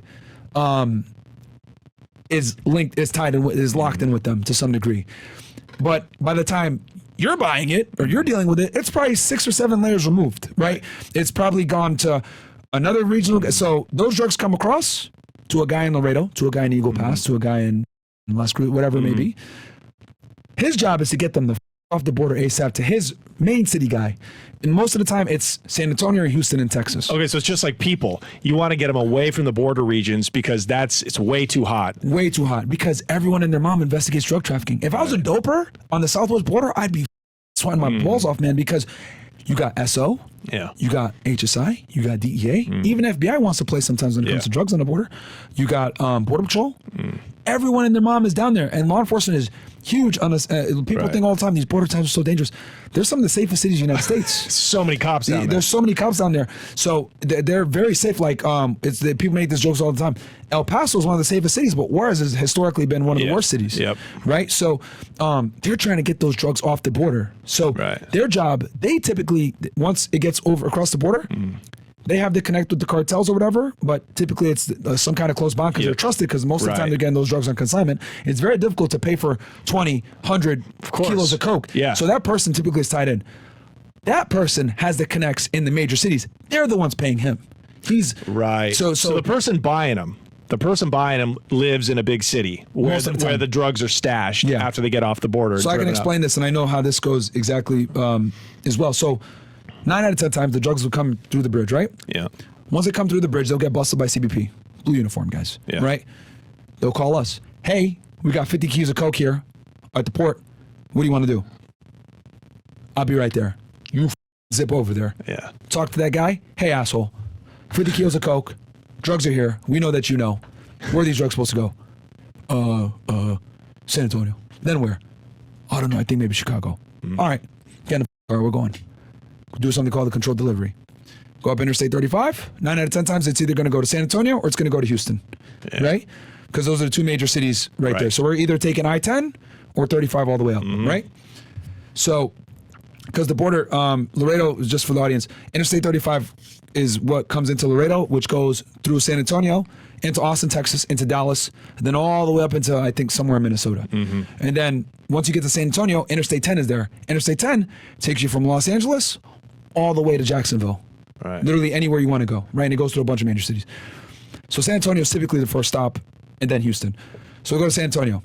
So you got 50 keys on this guy. Do you leave him in whatever vehicle? Yeah. And then you just follow him, or you got a guy in the car with him, an agent in the car with him? Yeah, so it depends on the situation. Sometimes you'll have him handcuffed, right, in one of the units, and an agent is driving the vehicle loaded, you'll take the drugs out at that point. Right, you might put some sham in there or something like that. Right. And this is all got to be quick because he's expected there. Exactly, right? So if he misses a phone call, depending on who the guy is that's supposed to receive it, they might get finicky. So and so your goal is to like make the phone call. Oh, sorry, my car broke down. I'm switching the tire, something like that. And then you're up there. So it depends on, the agent and how trustworthy they are. Maybe you want to be an agent in the car with him. Maybe you want to have him handcuffed in the back and him just making the phone calls and another agent drives the car. I mean, and you'd have to have a Spanish speaking guy there to make sure he's not like warning his buddies over the phone, right? Of course. And the beauty, when I was on the border, everyone speaks Spanish. I was the only idiot that didn't, right? Most of the agents speak Spanish, right? So you're going up to San Antonio, you're doing this controlled delivery, whatever. 9 out of 10 times, they drop the car off somewhere, some nondescript area. Need the keys in the gas tank or whatever the it may be. Someone comes. When he shows up, you arrest that. Right? Flip him. Where we're supposed to go. Oh, I was supposed to take it here. And then you can just keep leapfrogging it like that. With the controlled delivery. And then what's your goal, though? Your goal is to get to the buyer. If you want, you can take it as far as you want. A lot of times people will just, most agents are lazy, I'll be honest. They don't even want to do the controlled delivery because 9 out of 10 times when you do that controlled delivery, you go up to San Antonio, you're gonna wait there for a day or two, bro. Right. You're gonna wait there for a bit. For sure. And then this is where politics get in. You got to call the San Antonio office. Right. Hey, we're doing a controlled delivery. Right. Are you guys okay with accepting it? Blah blah blah. And here's the thing. Now you're going into another AOR, area of responsibility. Once you cross into their AOR, new case agent comes in. He starts to make the decision. Like he can kind of say what it is. Now there is common courtesy. The guy that originally started it 9 out of 10 times still calls the shots. It's kind of even though technically the office AOR is supposed to be the one, but the guy that started it kind of like can be like, bro, let's keep pushing it. But you're kind of at the mercy of the office you go to. I'll tell you this, as a Laredo guy, we're go-getters. San Antonio, lazy. Right. Well, they're super fat there. Have you seen the they're people fat there? Too. They're It's fat. like it's and an that's a obese retirement city. office too. Right. San Antonio. So, Laredo, a lot of border agents that just started. San Antonio retirement. So it's almost like bureaucracy and paperwork holds them back, holds you guys back a lot of times. Because in Mexico, you could just grab a guy who with 50 bricks and torture him or whatever, and then like there's no law. I mean, there's law, but you don't have to follow it. Yeah. So it's almost like they could be more effective. It's proof that they are so corrupt by how many people and drugs they allow to move through their country is because they could stop so much more of it because they don't have to follow the law. Yeah. Because if I'm an agent like you, right, and I'm following, I got 50 bricks. By the way, was there like a certain quantity that you would move on? Like, was there like a minimum to get you out of bed? Like at the border? Yeah. Oh, 5 bricks, f off. Yeah, there is. So if it was aliens, 6 or more. And then it's amazing they even remember this. Marijuana, because they'd call you at 2 o'clock in the morning. Marijuana, it needed to be at least 100 kilos or more. Right. Is that for marijuana? Right. And then for cocaine, I think 5 kilos or 5 kilos or more. Right, because that's the minimum. That's mandatory minimum time too. Yeah. Okay, because like if you And a lot of that's from the AUSA guidelines. My thinking would be like, okay, I want to get to the buyer of this. Yeah. Like because ultimately these drugs are probably going to a guy in Chicago. That's a main hub, right? Yep. He's the guy that's tied in with a lieutenant in the middle of Mexico, right? He's the guy I got to get to. Because then if I can flip him, now I got a wire on the kingpin in Mexico. That's just where I would try to take it. It could be. The other thing, too, to remember is that a lot of the times when you get to that first major city, let's say you got a big shipment, 50, 100 kilos, you got multiple drug traffickers coming in and taking pieces of it. Right. That's the other thing, too. So, like, people think it's all going to one guy. Rarely does that happen. Yeah. Typically, that 50, 100 kilos, whatever, if it's a big shipment like that, once it gets to that major city, 10 different, runners are going to come in for different drug trafficking organizations, by the way, and move it whatever. Some might go to Mobile, some might go to Lafayette, some might go to, Florida, some might go to Arizona, some might go to California. So it goes everywhere. Was there an ethnic distinction? Like with methamphetamine, obviously, a lot of white boys are moving it. Yeah. Of course, Mexicans are wholesaling it. Yeah. Did you see any black guys moving meth? Not often. Rarely. Yeah. It was mostly a Mexican and Caucasian thing. Yeah. But then Coke, everybody. Everybody's moving Coke. Everybody's moving Coke. Right. Yeah. Right. That bust you made that you began in the case. And then heroin too. Heroin was also another big one. Which, is there even heroin now, or is it all fentanyl? Is there actual pure heroin still? There is. Heroin was a big one as well when I was there. Fentanyl, they got strict on fentanyl. Like when I was, right before I left in 2020, if you caught anyone with any fentanyl, federal automatically. Yeah. It didn't matter if it was grams; they were taking it federal. Wow. Yeah. I think that's becoming super common now. Yeah. So that case you started in 2015 that you didn't bust until 2018. Yeah. What were the criminal charges? And like, what was the net result? Like, how many people did you take down? What was the quantity of drugs? So we periodically, the reason why that case took so long is because it was so complex, because we had a gang nexus with Latin Kings.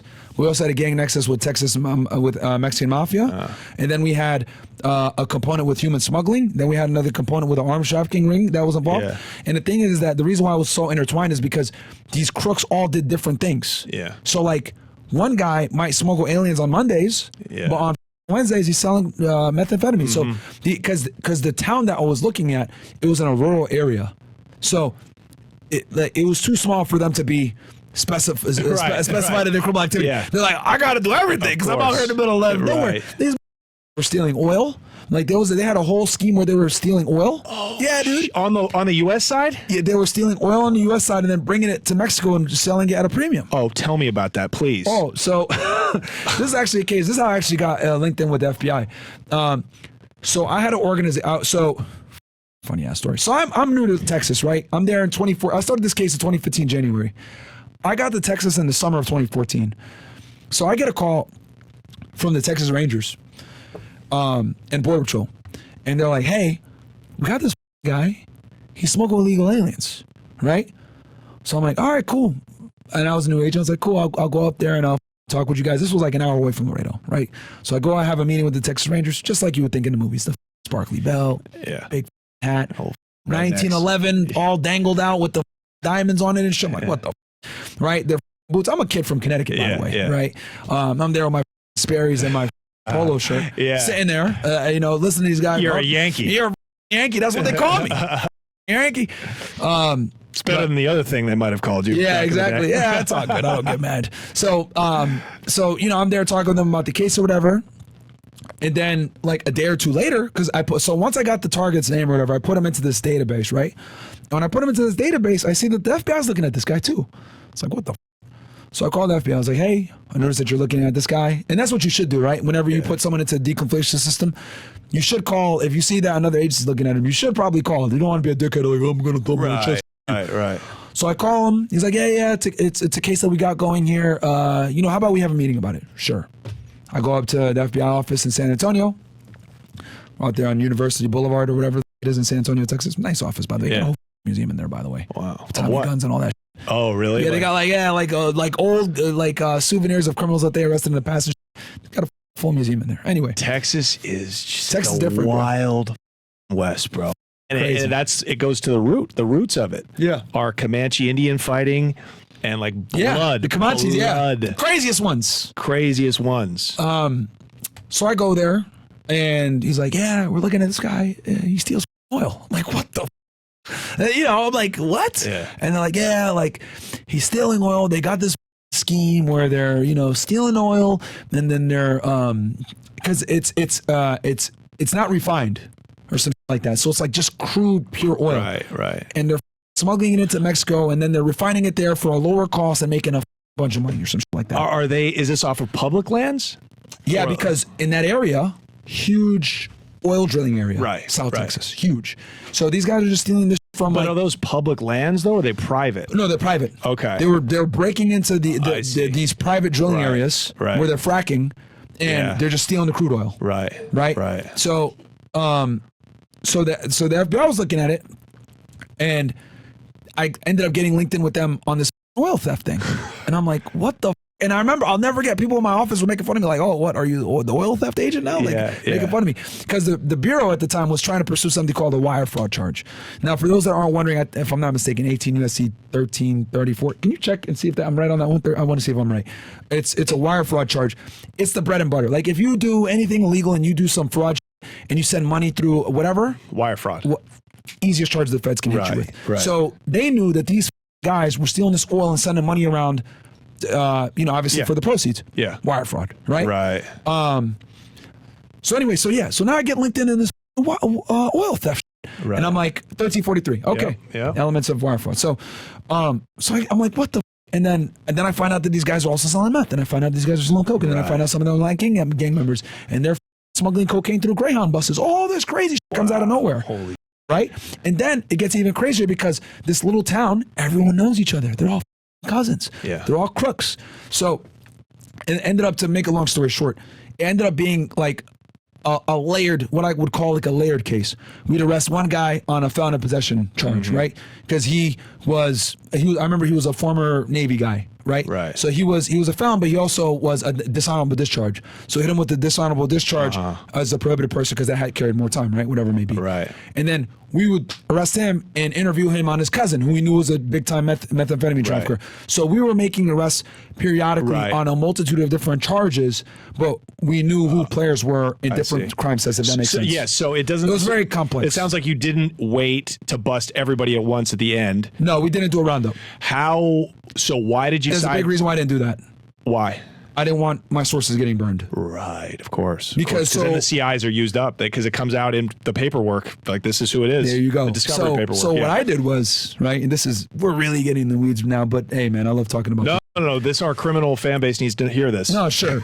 So what I did was, so whenever you arrest people, there's something called discovery. Yeah. Right? And I'm sure you know that, being on the defendant side, you got to turn over all the paperwork, your informant, all this got to come out, right? Cops lie like a discovery. But of course anyways, they do. That's locals. I'm not saying the feds do, but local cops definitely omit and lie on paperwork. Oh yeah, they and that's why their cases get thrown out all the time. Very true. People that like state cases get thrown out all the time because bad paperwork, bad discovery, bad report writing. They get thrown out all the time. But the feds, they got a 99% win rate, and the reason why is because AUSAs are militant on tight.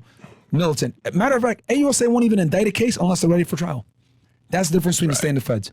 So why did you decide to wrap it up in 2018? Oh, because I was leaving to Miami. Okay. I was getting ready to leave to Miami, so I had to start like wrapping it up and going after the main guy. Okay. But the reason why, so like I did it in layers. The reason why I did it in layers was because if I have a one-off case, I don't have to like, oh, we busted you for felon in possession, bro. They don't need to know that. An informant told me that this guy had been discharged from the military. We did some research, found out that he actually was discharged from the military, and just did our own independent case. Yeah, that's what you call that's called God damn it. There's a term for it. You're independently corroborating your informant stuff without having to burn them. Right. So we would independently corroborate our informant stuff and do one-off cases to protect our sources. Now, it's more tedious to do it that way. It's more cumbersome to do it that way, and it takes longer to do it that way. But you protect your informants and you protect your sources, because the informants that I had were able to give information on everybody, because they were, and that's another reason too, I had to protect them. He lived in that small town and everybody knew each other. Right, of course. So I had to do my cases in a way where it wasn't obvious that came from an informant. I had to, basically anything he told me, I had to independently corroborate so I could wall him off. It's called, it's called walling off your informant. And that's like a way more advanced technique when it comes to protecting your informants and your sources. More cumbersome, but I had to do it to keep them from getting killed. Can you tell us about the Border Patrol agent? Oh, yeah. The corrupt one that you busted? Yeah. So, and how common is that in general? Did you see that, with other field agents? Like, did you see, because, I think on both sides, the Mexican and the U.S. side of the border, those agents are in pocket. Yeah, there's going to be some. So a lot of people don't know this. I think it was the years between 2005 to like 2010. Border Patrol was like severely undermanned, underfunded. They had to do a mass hiring, and in that like those classes, a lot of corrupt guys made it through. Right. And what ends up happening 5-10 years later, a lot of them start getting arrested. Right. So the thing is about Border Patrol agents, they make a lot of money. A lot of them make more than special agents, actually. Like 80 a year? Over 100. Well, over 100,000. Just to be at the border, just waving cars through. And I'll tell you why. The reason why they get paid so much is because they get night diff, they get weekend differential, they get holiday pay, they get all that. Special agents, HSI, FBI, DEA, etc., they get something called LEAP, Law Enforcement Availability Pay. So what that basically means is you're getting your base salary plus 25%. Right. You ain't getting more than that. Very difficult for you as a special agent to get overtime. The only way you're going to get overtime is if you're doing protection detail, like Secret Service, diplomatic security service, where you're protecting somebody, or a wiretap. My 10 years as an agent, I only got overtime once, and that was when I was doing my wiretap, because I was in the wire room all the time. So it's very difficult to get overtime as a 1811. Damn. So if you're sitting on a package in San Antonio for 2 days, hey, that's your time. That's your life you're burning. 100%, you're just on salary. And you got to really love it. Yeah. And that's why, like, for me, like, I could talk about this all day because I genuinely loved it, man. So I didn't mind. I was working. Dude, I did math sometimes. I was working like 20-hour days. There were days where I would leave my house on a Monday. I would be back until Thursday. Wow. Like, but I loved it. Because you just don't know where the day is going to take you. Maybe 100 bricks of ice get popped, and now I'm not going to be back for a couple days. Now you're running a gunner for a few days. Yeah, I'm up in Colorado. Wherever the and that happens all the time, especially when you're on the border, because it's starting there. Yeah. When it comes to like these Border Patrol agents, do a lot of them? I'm fascinated by how you actually flip a Border Patrol agent. Like, I didn't flip him. No, but I'm saying, I'm talking about on the criminal side. Oh yeah. Like how easy is it? Like, how does a cartel on the Mexico side identify, you know, a U.S. border agent? How do they locate him? How do they approach him? How much money do they pay? Like, do you think a lot of these guys who work at the border also have familial ties to the other side? So I remember there was one guy. It was actually when I was there. He killed two people. He's a border patrol agent. You can look this up on Google. Type in border patrol agent like double homicide in South Texas. I forget what town it was in. We'll pull it up right now. But yeah, he was related to guys on the Mike side that were involved in some criminal activity. Okay. So they had like a golden desert eagle they found in a safe and everything else like that. So that happens. Now, is corruption common in the Border Patrol nowadays? Not so much, because most of those guys that came from those classes that I was telling you about that are involved in criminal activity. Is this it? Burgos Aviles? Former USPB agent Burgos Aviles found guilty. No, that was a Border Patrol guy that Laredo. I remember that. He killed two people. I remember that. And the murder of a would-be snitch. I think that was it. So those cats are serious. Yeah. Holy. This actually went down when I was there. Damn, man. It is it's crazy. Grimy down there. Yeah, it is crazy. Well, they have a whole border corruption task force down there as well. Okay. But yeah, so yeah, obviously you're going to always run into, you know, dirty border patrol agents, dirty CBP officers that like let loads through or whatever it may be. Because it's as simple as, you know, somebody paying a guy and this is from a personal experience, what I heard, this guy was getting paid $30,000 a month just for one day. One day during that month, we let you know when cars are coming. You just got to wave them through. It could look like that. You know what I mean? Yeah, of course. Like, and I'm sure it's an extra $500,000 a year. Yeah, I believe it. No, that absolutely does happen. You know, also drug traffickers say that a lot of times so that they can like charge more on their drugs. Like, oh, we got people paid off. They do that as well to say we got a border patrol agent that we're in pocket and blah blah blah. So they can use that to kind of upsell their stuff. So they do that as well. And then another tactic they use is like where they'll put like a decoy load. Maybe they'll put 5 or 10 kilos in one vehicle. Let that get busted because everyone and their mom is going to be over there trying to you know, go through that car and find the load, and then you know more loads will make it through. Meanwhile, 5 cars with 500 make it through. So you know, there's all kinds of these tactics that go on. But yeah, I mean, definitely you're going to run into corrupt border patrol agents, CBP officers. I will say they did a good job of getting rid of most of them because they came through that batch that I told you about. They hired where the hiring standards were lower, and actually CBP went like what they did was they totally revamped their hiring process. Now they do polygraphs and all this extra that they didn't used to do before. But yeah, you're always going to deal with corruption, obviously. Well, finish telling us about this guy that you took down, and then I want to talk about how you ended up in Miami. Sure. So we had an undercover agent. She was undercover, and she was posing as a mother with a young daughter. And basically, she was talking to this guy, and she finds out that the guy's a border patrol agent. I was like, oh. So once you find out that the guy's law enforcement, you got to pretty much do one of two things. You either A, got to contact the FBI because they do public corruption, or B, you can contact the Office of Inspector General, OIG, right? And in this case, since this guy was Homeland Security, we called the Office of Inspector General Homeland Security, right? Now, obviously, HSI was lead because it was our undercover and everything else like that. But since you were dealing with an employee, you wanted to obviously get them involved in it as well. And OIG, basically, for the audience, if they're wondering what the Office of Inspector General, anytime you got a dirty federal agent, dirty whatever it may be, CBP officer, whatever it is, you're going to have to deal a lot of times with the Office of Inspector General because they're the ones that deal with that, right? So if it's dirty DEA agent is going to be Department of Justice, OIG. If it's dirty DHS employee, Office of Inspector General, the Homeland Security, DHS, whatever it may be, right? So anyway, we get them involved and we do this operation. But the guy is out of a border patrol station. I forget what station it was. It was like an hour away. I think it was like Del Rio. Bam. Okay, got it. So he drove like, and Del Rio's far. It's like 2.5 hours from Laredo. Wow. So he was from Del Rio. He came all the way to this town, right? And to meet with this undercover agent and her young daughter, right? Yeah. And she found out that he was a border patrol agent, so obviously we got the OIG involved. So basically the undercover, this woman found this pedophile in a chat, like a deep dark web chat group. Exactly. Like there's like these little chats where these guys like, you know, they use code words and everything else like that to solicit for, you know, children. And in this case, she was posing as a mother that has her kid and she's willing to like, you know, hook up with this guy with her kid. Right. Yeah. And this guy happens to be a United States Border Patrol officer. Yes. Okay. So she finds this out, notifies DHS OIG. They get involved in the investigation. HSI still runs the op, but one problem. This is in a rinky-dink town that they don't know anything about. Right. Who's the only guy that has a case here? Myron. Oh, Myron. So they're like, all right, we need you to be team lead and run this operation because we don't know anything in this area. We don't know how to set up properly. We don't know where to tell them to come, whatever, right? So I'm like, all right, cool. So I get DEA involved to help me out, right? And they come out and help us out. Shout out to them. Yeah, it was, you know, they do Title 21. They don't do child. So they came out and helped out.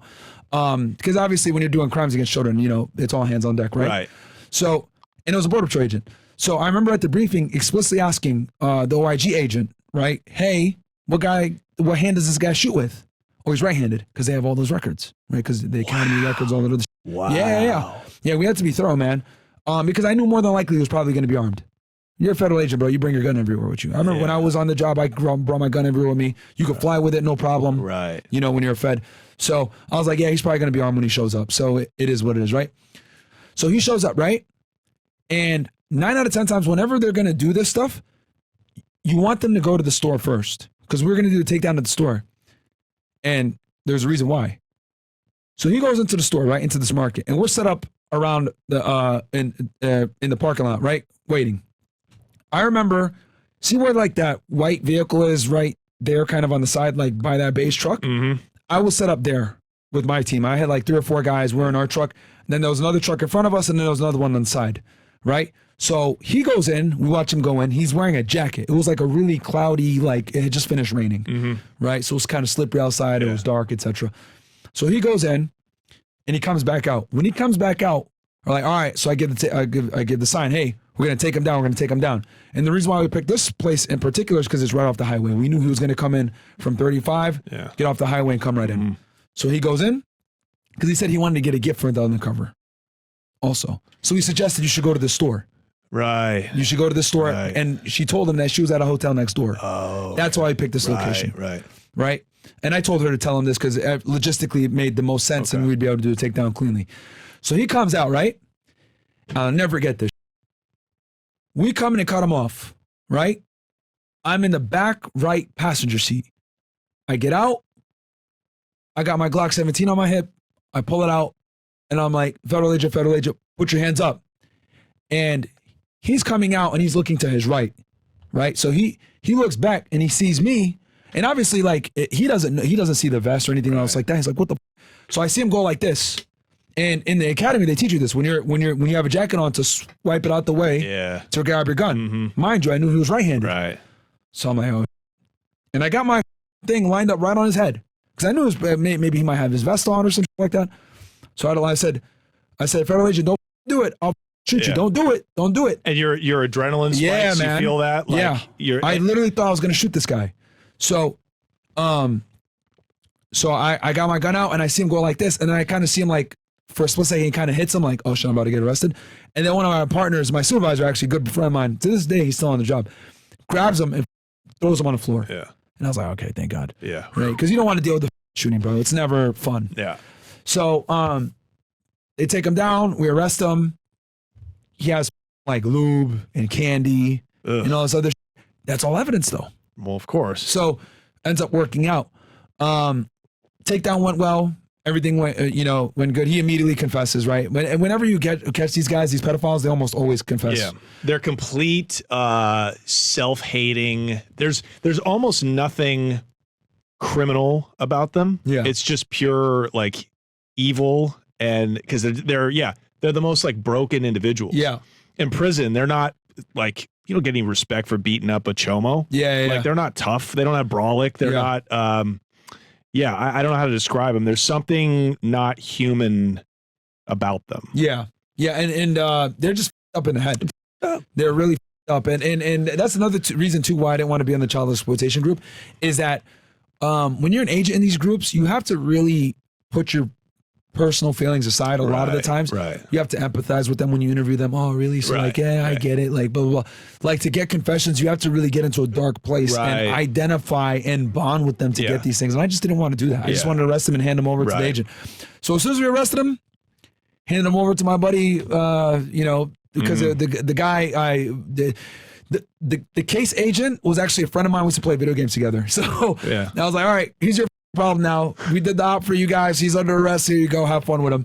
And you just split. And we just left and worked back on our drug case. Did you ever have to go to court, like trial and testify? Plenty of times. For that particular case, no, because he pled out. Yeah. But dude, I've testified hundreds of times. I had a trial right before I left, which, by the way, federal, rarely you go to, you never go to trial. Almost never. But I testified in other trials, and then another big thing I testified, like grand jury all the time. Because I was always arresting people. So I was always like getting indictments and everything else. Can you explain to me just what the a grand jury is? Sure. I still don't, all these years in the belly, all these years in the system, and I still don't exactly know who they are. 99% of people don't know. Okay. Don't even feel bad about it. Like, so when you get arrested in the United States, there's typically two ways it's going to go down. You're either going to get arrested by something called a criminal complaint, or you're going to get arrested through an arrest warrant that was generated from a grand jury indictment, which a criminal complaint will get you an arrest warrant too. But the criminal complaint is typically like the faster way. You got the criminal right in front of you, etc. So for example, this guy that got arrested, this pedophile, criminal complaint. Yeah. Right. We got him in custody. He confessed. You got him write this criminal complaint. Yeah. Give it to the AUSA. We're bringing him to the judge tomorrow. Right. Indictment is you've been working the case for a bit. You got a little bit of time.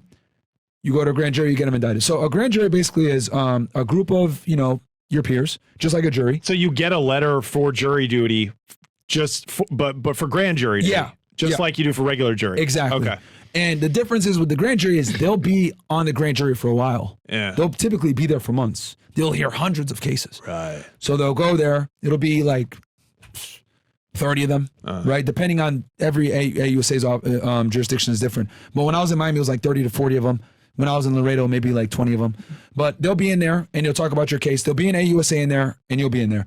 And you'll go over the facts and circumstances of your case to establish probable cause. AUSA asks you questions. And then if any of the grand juries have any questions, you'll answer them. You leave the room. They'll deliberate. You and the AUSA leave the room. They'll deliberate.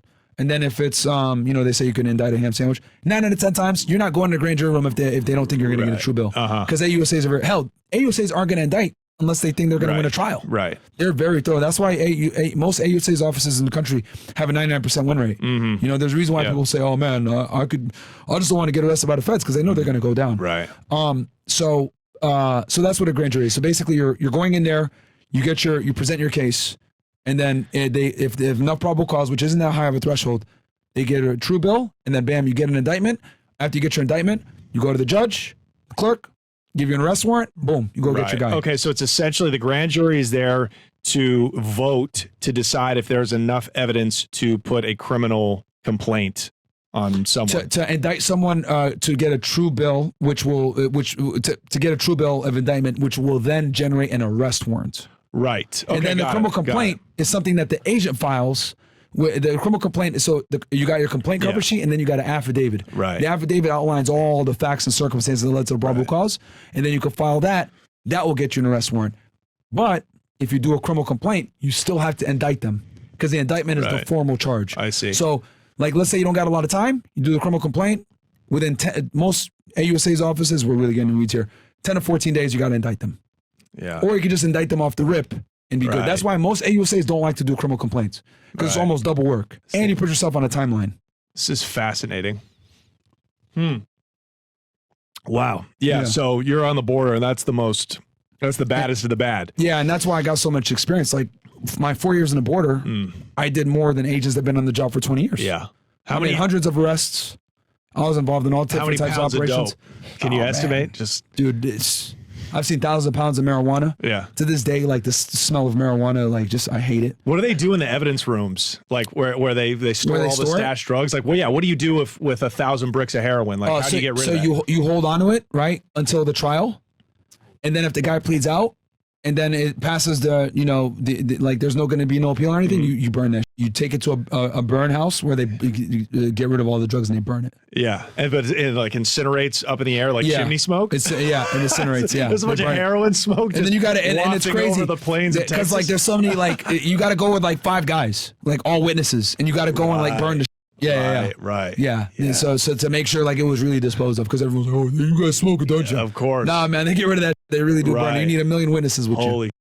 So now you're just done with Texas. Is that why you came to Miami? You're like, no, I want an easier gig, or I wanted to stay in Texas. So interesting story, dude. We probably wouldn't be sitting down and doing this podcast if this happened. So I was in Laredo, Texas, and I had put my 5 top offices that I wanted to go to. Houston was number 1. Dallas was number 2. All the Florida offices, actually, Fort Lauderdale, Tampa, and Miami, they were all like later, like in the bottom 3. Miami was actually my 5th pick. Okay. So I accepted Miami, right? Because Miami called me first, like, hey, we'll take you. Awesome, right? I was like, I just got to get off the border. Yeah. But Dallas called me like a couple weeks later and said, hey, you want to come to Dallas? And I was like, dude, I already accepted the thing in Miami. And back then, like, it's very frowned upon to like steal agents from another office, and Miami needed guys bad. And then like I had a very good resume, so like the offices, because a new guy like me, 4 years on the job, whatever it may be, you're not going to get an office like Dallas. I had a good reputation, so they wanted me over there because I had done OSTDFs, I had done wiretaps, like all these things, bro. Like 99% of agents don't do this. Most agents might make 1 criminal arrest in 5 years on the job. Wow. I was doing 5 a week. Right. You know what I mean? Because I was on call. My first day on duty while I was on call, I made 3 criminal arrests that day. Because I remember one guy got caught with smuggling aliens. Another guy was on a tractor trailer with 13 aliens. Wow. And then the third guy wanted to come to the checkpoint and not answer questions. That's a crime. That's actually, and he actually assaulted one of the Border Patrol agents. Seriously? So you have to answer them when they go through the checkpoint. So he goes through, right, this guy. He was like, of what citizen are you a national? Right, that's the question they always ask. The guy didn't want to answer questions. Well, when you do that, you basically impede the whole checkpoint. Right. That's a charge. Right. Impeding a federal officer of their duties. That's interesting. And then also he like shoved the agent too. So I was there at the station dealing with that other case. So I get one call, right? My first day on duty was crazy. This is it where? Laredo, Texas. Okay, got it. So my first day on duty, I'm on call. They call me from the Border Patrol station. Hey, we caught this guy with 7 aliens. Oh. So I go, I respond because it's over threshold to 6, right? Interview him, he confesses, cool, blah, blah, blah. Arrest his dumbass, drop him off at the jail. Get home. Oh, yeah, dude, we got another case for you guys here. It's at checkpoint 29, which is 29 miles north of Laredo, right? Remember I told you got 30 miles of that border radius? So I go up there, guy with a tractor trailer, 13 aliens in there. He tried to smuggle into San Antonio. Arrest his ass. While I'm sitting there talking to him about it, put him in cuffs, this guy goes in and says, I'm not answering questions. And he was a green card holder. I'll never forget. Gegum Vetsanum, whatever the right? I don't remember his name. It's on the news. It hit the news article because he didn't want to answer questions, right? Forget remember his name 10 years later.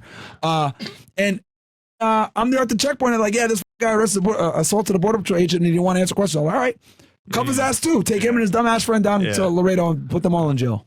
Was there ever, when you would make like it's like an 18-hour day. When you would make like a 13 alien bust out of a tractor trailer, or a huge dope bust, whatever.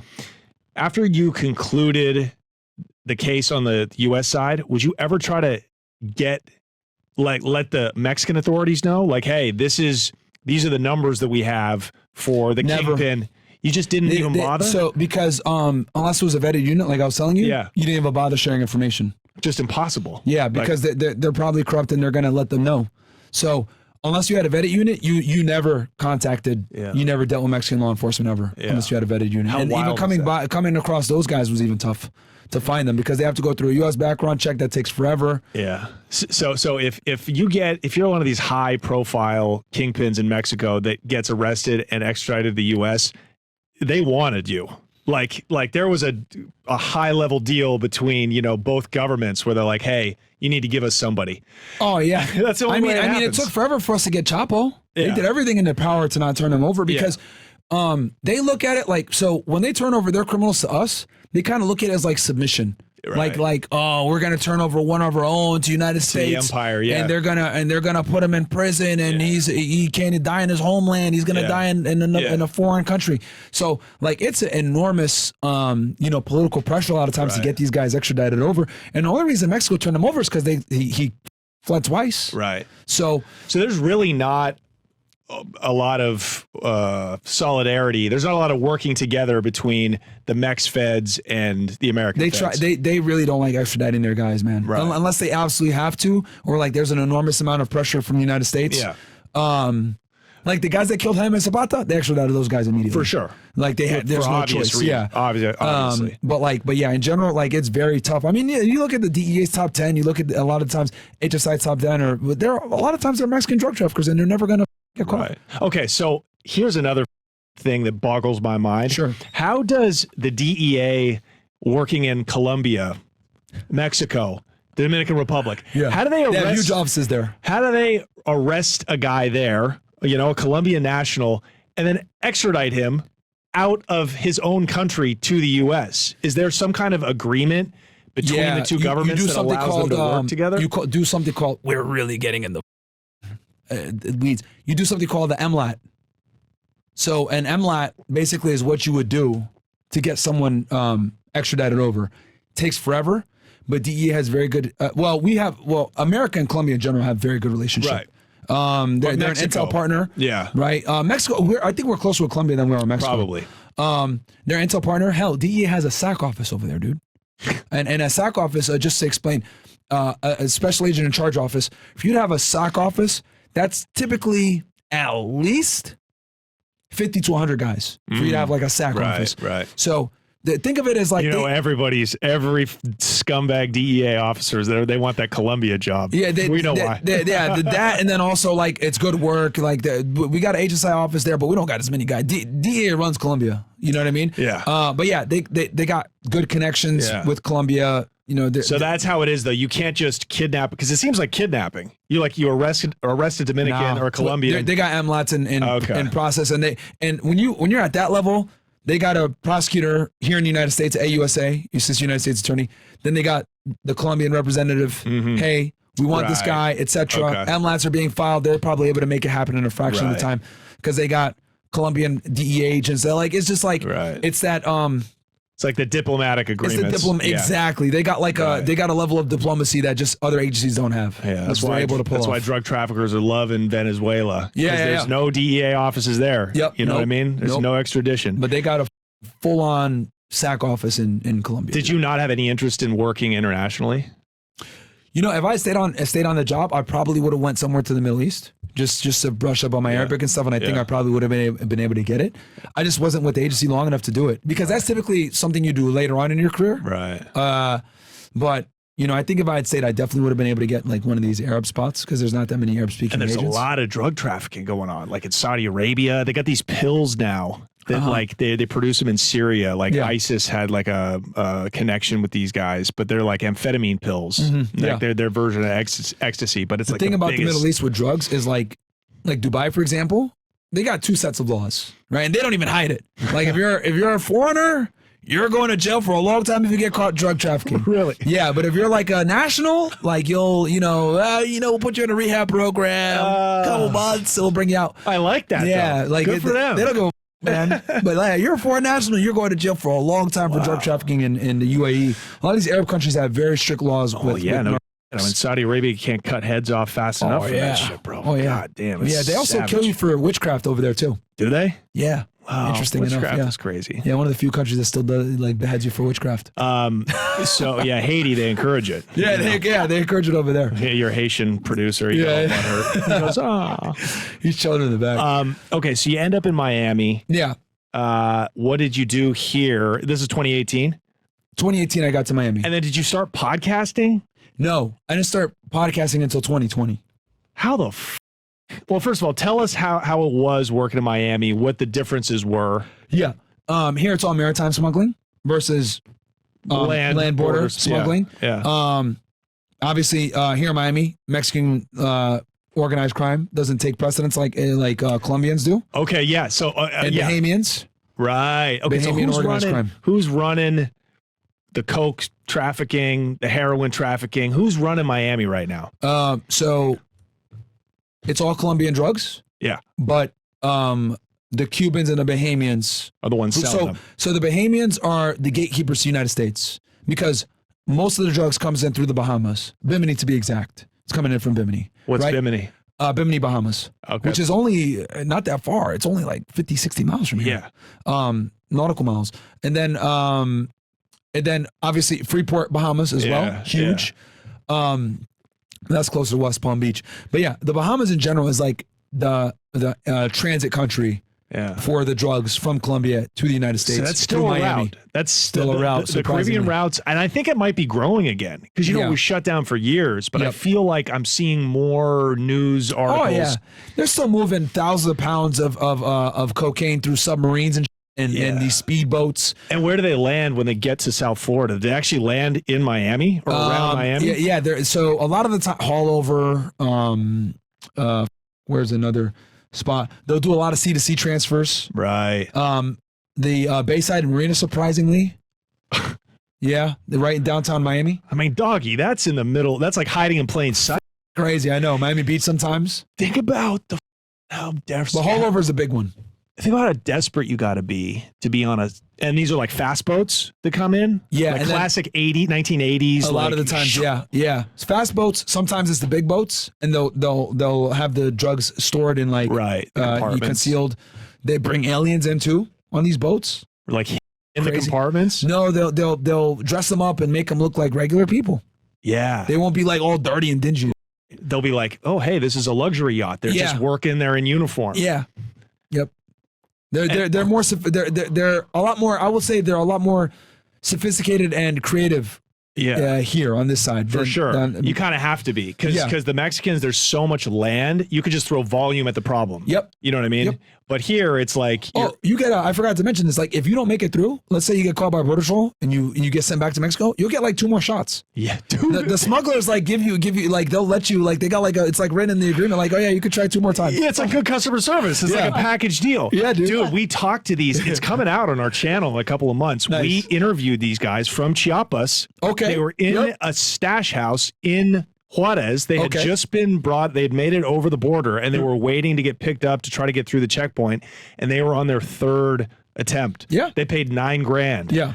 They're Mexicans? They're Mexicans. They're from that Southern sounds Mexico. right. That yeah, sounds and right. they had paid $9 grand for 3 attempts. Yep. And now they were on their final attempt. So they were. Yeah. They typically, they'll give them like 2 to 3 shots and they won't charge them more. That's how sophisticated they are. crazy, like, right? Here's a punch card. Hey, You man. know what I mean? So, okay, so most of the drugs that are coming into Miami and people are getting shipped off from the Bahamas. Yes, through the Bahamas is the main transit country for sure. So, are there Bahamanian gangs then that are organized controlling all of that? Yeah, or no, for sure. Like if it comes in if 1,000 keys comes in off of like a luxury boat, who owns that typically? Well, the Bahamians definitely facilitate its transit. Right. Okay. 100%. Got like, it. they're gonna, because that volume, it's gonna get staged somewhere. Right. Like, you know what I mean? Because they can't afford to lose that. So, and are there Colombian nationals in Miami working with the organizations down in Medellin? for sure. And But the Cubans have kind of taken over too. oh yeah, Cubans are heavily involved as well. Right. A lot of the times what ends up happening is this Colombian coke transiting through the Bahamas, yeah. dealing with Cuban drug traffickers Cubans are in moving. Miami. In Miami. They're a lot of times they're the tail end guys receiving the dope here in Miami. Right. And do you think it's because there's more of them? This is their city. They run Miami. They dude. get the most connections. They run Miami. That's just the reality. Like you can't. They can't get deported if they get caught. Yeah, they're not going to get deported. They're not. There's a few countries that won't take them back. Cape Verde, Cuba, China. Wow. They won't take their nationals back. Right. At least that's when I was on HSI. Like those were I remember those were the nationalities that wouldn't. Yeah, Boston, for example, has a huge problem with Cape Verdean gangs. Really? Huge problem. They can't take them back. So they'll bust these guys. Yeah. You know, FBI, HSI, ATF, they'll bust these Cape Verdean gangs. Yeah. And they'll do their time. And then ICE will go and try to remove them. And they'll be like, nah, we're not taking them back. Best of both worlds. Yeah.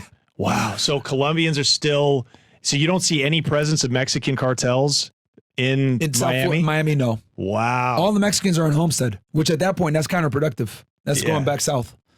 You need to get those drugs north. This might be the only market that the Mexicans don't have. They don't. South Florida. Yeah, they don't have it, dude. 90% of the rest of the country. There's barely Mexicans even in Miami. I was actually shocked at how Wild. There's so few of them here. Dog, they dominate everywhere else in the U.S. The Bronx. Yeah. The Puerto Bronx Ricans. is full of Mexicans, but it's full of Mexicans. Now there's a lot more Now Mexicans. there's so many Mexicans in New York. I always look at it like this. So like Mexicans run Texas and California. Yeah. Right? Not even Obviously. close. Cubans run Miami. Yeah. Right? You got a lot of Venezuelans and Colombians here too. Right. Obviously they're still involved in the drug trade, but it's mostly Cubans. Every time we've ever busted a big doper in Miami, it was always a Cuban guy. Right. No offense to Cubans. Right? Some Tony Montana. Right. The Northeast, it's Puerto Ricans and Dominicans. Right. Massachusetts, Dominicans mostly. Right. New York, Connecticut, the whole tri-state area, Jersey, Puerto Ricans. Right. Run the drug trade. But still getting it mostly, I think, overland from Mexico. I feel like most of the drugs come from you know what Mexico, I mean? 100%. Yeah. But here it seems like you've got, drugs that gets shipped in directly from Puerto Rico, from the Bahamas that come from Colombia. Like they're just going around the Mexicans. Yeah. You know what I mean? Yeah. That's very interesting. Puerto Rico, our HSI office out of Puerto Rico that's actually the busiest office in the country. Dude, yes. San Juan. I read this. So much drugs coming through there. I heard because it's technically the cargo is considered domestic, so they don't have the extra checking that if they can make it to Puerto Rico, they're safe. They know if a lot of the especially with the Dominican drug traffickers, Colombians too. But all the drugs come from Colombia. Right. Well, typically it almost takes a mind of its own because the Dominicans get it wholesale from the Colombians a lot of times. But once they know if they can get it through Puerto Rico safe, they're good money. They're good because you're technically in the U.S. It's not going to go. The biggest thing is it won't go through customs again. Right. Yes. Exactly. That's what they care about. See, like here's the thing.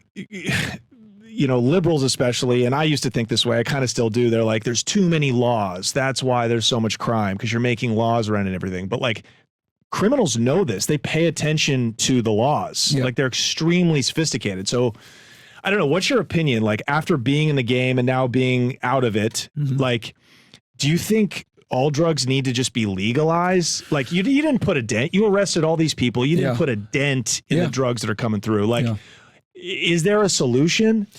See, so my only thing is, legal, because people say, oh, just legalize it because you're going to get rid of the illicit enterprises. Right. My thing is they're always gonna find a way to make a buck off of crime, whether it's drugs. It's the fastest growing crime now? Scamming. Yes, we've heard that. They're slowly leaving drug trafficking, guns, all this other, because they're like, bro, I do way too much time for 20 years. Yeah. They're like, this, I'd rather get some credit cards and scam, because at the most, well, number one, because here's the thing with the drug game, and I mentioned this before earlier. When you're doing drugs, everyone and their mom investigates drugs. Yeah. Yeah. Everyone. There's OCDF task forces, all this, right? State, locals, feds. Yeah. Everyone investigates drugs. But not many agencies investigate financial crime. There's really only two agencies that are going to come after you if you do credit card fraud. HSI, my former agency, and the Secret Service. That's it. Right. Secret Service is too busy dealing with Trump and protecting him. Yeah. And they don't have the resources to do criminal investigations like that. Most of the time, most Secret Service agents hate their jobs. By the way, the two agencies that people actually think are awesome but suck to work for, Secret Service and U.S. Marshals. Worst agencies to work for by far. They're the most miserable guys. Oh, really? Secret Service has the highest divorce rates. Absolutely. I can tell you this from experience and knowing these guys personally. But that's funny. Yeah. Contrary to popular, people think it's going to be awesome. Because it seems like a good gig. You're like, I'm kind of like a glorified security guard. Yeah. Secret Service or Marshals? Secret Service. Oh, yeah. It sucks. It sucks. Now, they were originally created to like go after counterfeit for money, but rarely do they do that. Right. And then they also are big on child exploitation and financial crime. Yeah. But they just don't have the time because they always have to get pulled into protection details. Right. So they rarely can actually build a case up. AUSAs don't like taking cases from Secret Service agents because they can never finish it. But yeah, so scamming, if I was a crook now, I'd be a scammer. Make a bunch of money quickly. You can always argue it's a victimless crime. And then you don't do that much time. You're not going to do more than you got to steal a bunch of money to do more than 5 years. Right. I know. We've had people on our show that have told us that. Fastest growing crime. Even the hood is learning how to scam. Oh, yeah. Because it's way less risk. Yeah. If if you talk about drug trafficking, right? You get busted for drug trafficking, and then if you get caught with a gun, it's 924C. Enhance it, baby. Or big time, you're going to get hit with possession of a firearm while committing a drug trafficking offense. Federal easily. That's how they got Pooh Shiesty. So, and you could be with just a little bit of weed and a gun, done. Right. So, that's why I tell guys all the time, if you got a concealed carry permit, you got a legal gun, and you're smoking weed, you're an idiot. Oh, they can pop you even if you got a legal gun? If you got a legal gun and you're smoking weed, yeah. They can make that a Fed case? Hey, man. Like you, well, I mean, Now, is the DEA going to bust you? No. But you can get stopped by a local police officer. Right. They bust you with a gun and some weed, or maybe even a little bit of coke, whatever the fuck it may be. All it takes, that guy might sit on a DEA task force, or you might know a detective that sits on a narcotics task force. If they're bored, hey, we'll just pop this guy with a little bit of cocaine and a gun. Oh, we could take that federal. Then you're done at your house. Boom. Next thing you know, they kick in your door and DEA's at your house. You're like, what the f? It's because your dumbass decided to have a gun and a little bit of coke. Have some fun in my legal gun. Yeah, for anyone watching, if you're going to have a gun legally, do not even smoke weed, bro, because it's still illegal federally. Don't do it. Don't do it, guys. That's crazy. And when you hear stuff like that, you want to vote for Vivek Ramaswamy. He wants to cut 75% of federal law enforcement. He wants to abolish the FBI. You know what's funny though? He'll never be able to do that. Why not? He will never be able to do that. Why not? The reason why, well, he's already out the election, and I like Vivek, by the way. I actually like him. If it wasn't for Trump, I would have actually voted for Vivek if Trump wasn't in the running. Well, I think he is setting himself up to be vice run president. Again. Well, maybe to be vice, but to ultimately run again in 4 years. Yeah, or 8 years or whatever. He's super young. Yeah, he's super young. He could definitely do it. He'd probably be on Trump's team because we all know Trump's going to win. Yeah. But I like Vivek, so I want to start with that. The reason why he will never get rid of the FBI is because the FBI is the number one law enforcement agency in the United States. And this is coming from a guy that did with HSI. We don't like the FBI like that. Yeah. Every agency dislikes working with the FBI. They're entitled, they're pompous, they think they're the best. Right. But the truth is that they're the legacy premier law enforcement agency in the United States. They have a glorified history. They have the biggest funding. I mean, maybe the best Vivek can do is maybe cut some of their support personnel, because they do have like a top-heavy brass and a lot of support personnel. Like they got like something crazy like 4 to 5 support personnel for one agent, which no other agency has that, right? So they get a lot of support, a lot of funding, but you will never be able to abolish the FBI. And another big thing why they'll never get abolished is because they have the most important mission, counterterrorism. You won't be able to get rid of that, bro. No other agency can handle that that burden. What he claims is like they're going to merge a bunch of agencies. He's saying there's so much redundancy, there's so much waste. He's right. He's like why isn't the DEA just combined with HSI? Why does that have to be two separate things? You can make that argument. You can make that argument. And he's like, I want to move everybody that worked in the criminal part of the FBI into Secret Service or so. That's his proposal. His proposal is get rid of the secretaries and the people that don't do right. The people that, for example, colluded to put out pull political hits. Oh yeah. People that are the high. What's going on right now with the Bureau and Trump is ridiculous. Bro, it's insane. It's ridiculous. And then Georgia, what they did with their state case with Fannie Willis and the RICO, which is hilarious because she's trying to replicate her YSL RICO. She's just trying to chase clout. It ain't going to work. But now she's under trial for perjury. Yeah. So it's like crazy. And the Trump thing I broke down. I'm very familiar with all those criminal cases as well. Whether it's the document case, that's the one that worries me the most. Actually, is the document case. God, this guy's got more cases than Chapo, case, dude. He has the case out of Washington D.C. for the insurrection, and then he has what's the document case? The classified documents that they found in Mar-a-Lago. Okay, tell us about this one, because this is the only one that's what has me worried. Has some veracity. Yes, that's yeah. Could you explain that? Yeah, sure. So basically, long story short, they found a bunch of classified documents at Trump's house at Mar-a-Lago, and it wasn't locked up with accordance of rules of keeping classified documents. Which, to be honest with you, this is why I don't like counterterrorism, espionage, or whatever, because you're always dealing with classified. When you deal with classified, it can't go into a courtroom because court is technically public. Right. So classified always has to go through FISA court, whatever. It's not as sexy as people think. So this is why I always dislike classified because you always got to deal with it a certain way. Now, people are saying, oh, well, Trump declassified it, whatever. That's cool. The problem is that it's NDI, National Defense Information. Whenever it's NDI, doesn't matter what the classification was. Right. So, and he has a bunch of NDI there. That's actually the only case that has me worried. Now, with that said, But what are they accusing him of? having it with not storing it in proper accordance. Oh wow, so that's kind of a technical. Yeah, and actually they're Seems hitting like a him with technicality. they're hitting Yeah. him with the Espionage Act, dude. Yeah, well, yeah. 18 USC is like 793 or something. But I don't think after the ruling against the Colorado Supreme Court, I don't think that's going to stick, because they said the No, but Supreme that was Court, just to get him off the ballot. That he's going to stay on the ballot, but that's a whole other issue. right. Well, look here, we didn't come to talk about Trump, but No, sure. I think that That's the only case that has me worried. I think that there's just a big danger in having a federal bureaucracy that's just I agree. grown out For a of political control. opinion, to go after a political opponent. But that's the nature of just having this unaccountable bureaucracy grow so big. Yeah. So I think, I don't know. I think Vec's right. I don't know how he's Yeah. going to do it, but I think you have to start scaling it's the down right the idea. size of the state. I agree. I think it's the right idea, but how he's going to go about it, Yeah. I just don't see. Because coming from a guy that came from the federal government, Yeah. they're incredibly incompetent, stupid as a lot of them, to be honest with you. Yeah. Right? We make the joke famous but incompetent with Mm-hmm. FBI. Like, it sounds good on paper, but to restructure that, like, because I already know what the FBI is going to. We investigate counterterrorism and espionage. Those are the most important national security Mm-hmm. things. We are the domestic intelligence agency. We're the number one agency for counterterrorism. You can't disband us. And honestly, everyone's going to be like, you're kind of right, and they're not going to be able to disband it. He might be able to maybe merge HSI and DEA or Yeah. whatever, but whenever you have like the counter espionage and the counterterrorism thing that you're fighting for, they can't really take that from you.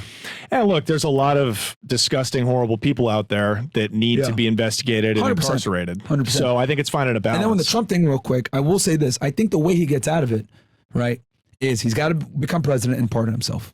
Yeah, right. on that classification, Right. because that's the only thing that I think that they can get him on, because it doesn't matter the classification level. It's military information, so it's considered NDI, non-national defense info. So that's where the problem is, Right. unfortunately. But I still think it's ridiculous that a sitting president that opposes a political candidate is even like authorized. Like, It's extremely inappropriate. it's ridiculous. Yeah. The fact that Merrick Garland, it's just that's a whole other That's conversation. some G Yeah. pardoning yourself. Yeah. That'd be awesome. I hope so, man. Awesome. Because he's the only thing we got left, man.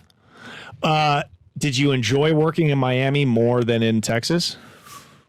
Ooh, no one's ever asked me that question.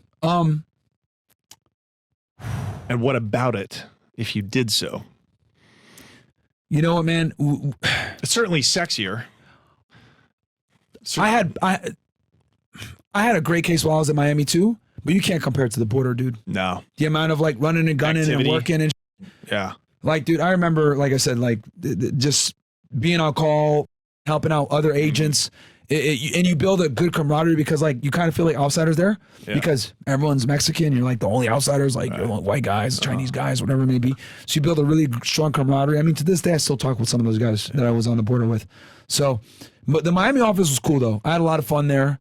But Miami, you can go there and kind of float and like not float. Sorry, you kind of hide. Oh, everybody in the city's floating. Trust me, Yeah. you've seen the customer service in Miami. Oh, dude, Everybody's terrible. floating, bro. Lazy people, man. So Miami is one of those offices where you could come here and like there's a lot of work you could make it happen, or you could come here and kind of just sit in the back and not do shit either, because it's a big field office. You can hide and not do anything. You do outreaches. But when I came here, I was like really focused on doing like cases. Did you respect any of the drug dealers that you took down? Were you like, oh, this guy's a businessman? Like, I respect your hustle. I won. Yeah, there were a bunch of guys that we arrested that I was like, what the are you doing? Like, you're a smart guy.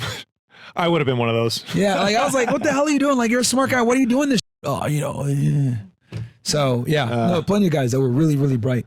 So I guess logically, what happened in 2020? How did you leave?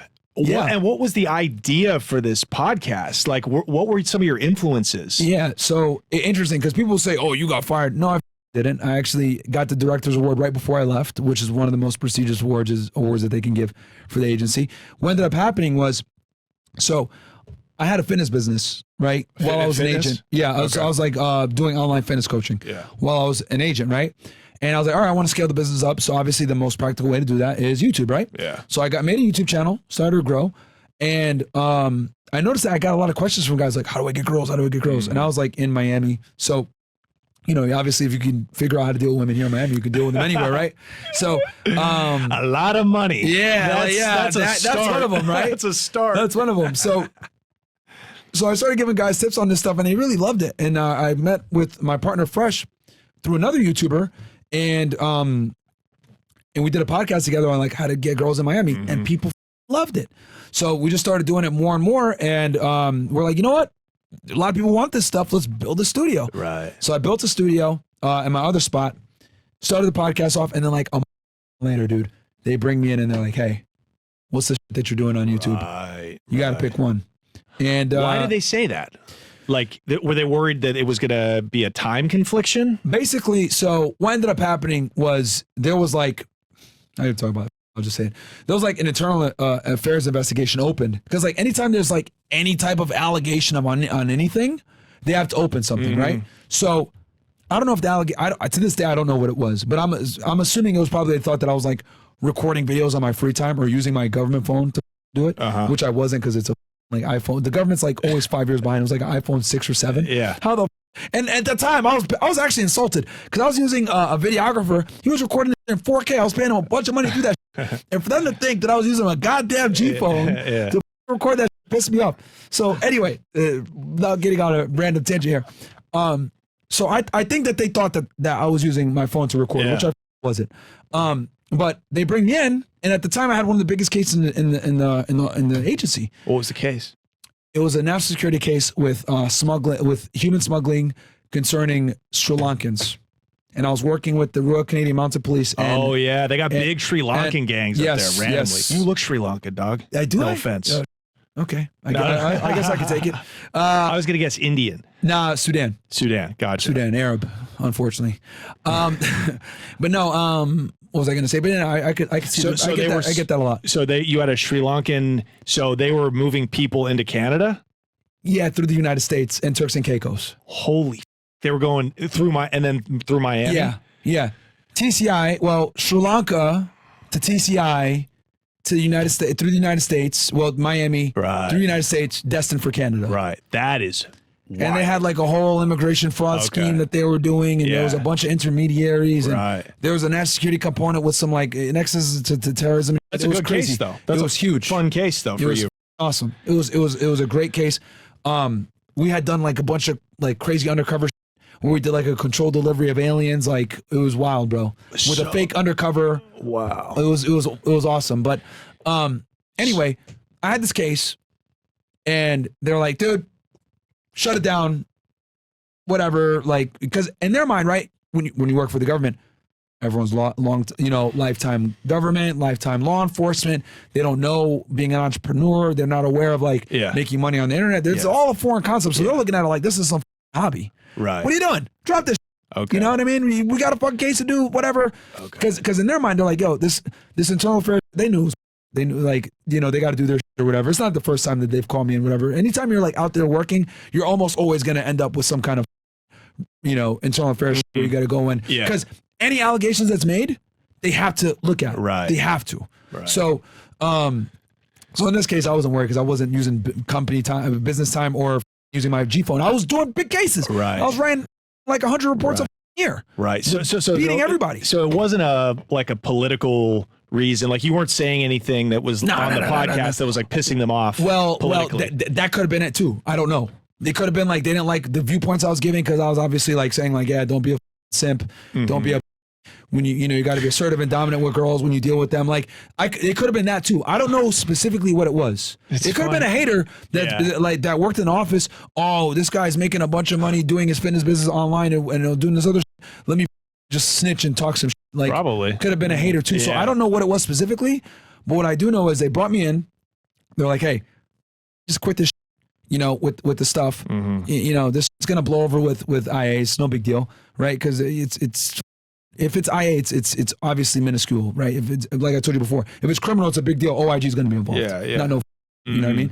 So anyway, so they made me pick, but at that point I had employees. I don't want to turn my back on my partner. We had just got in the studio, so I was like, guys, I'm just going to have to resign, and they were shocked when I turned in my resignation. They didn't expect that because no one leaves the government, bro. You don't leave a $100K plus a year job, pension, take home car, all this. You don't give that up. Was it hard for you?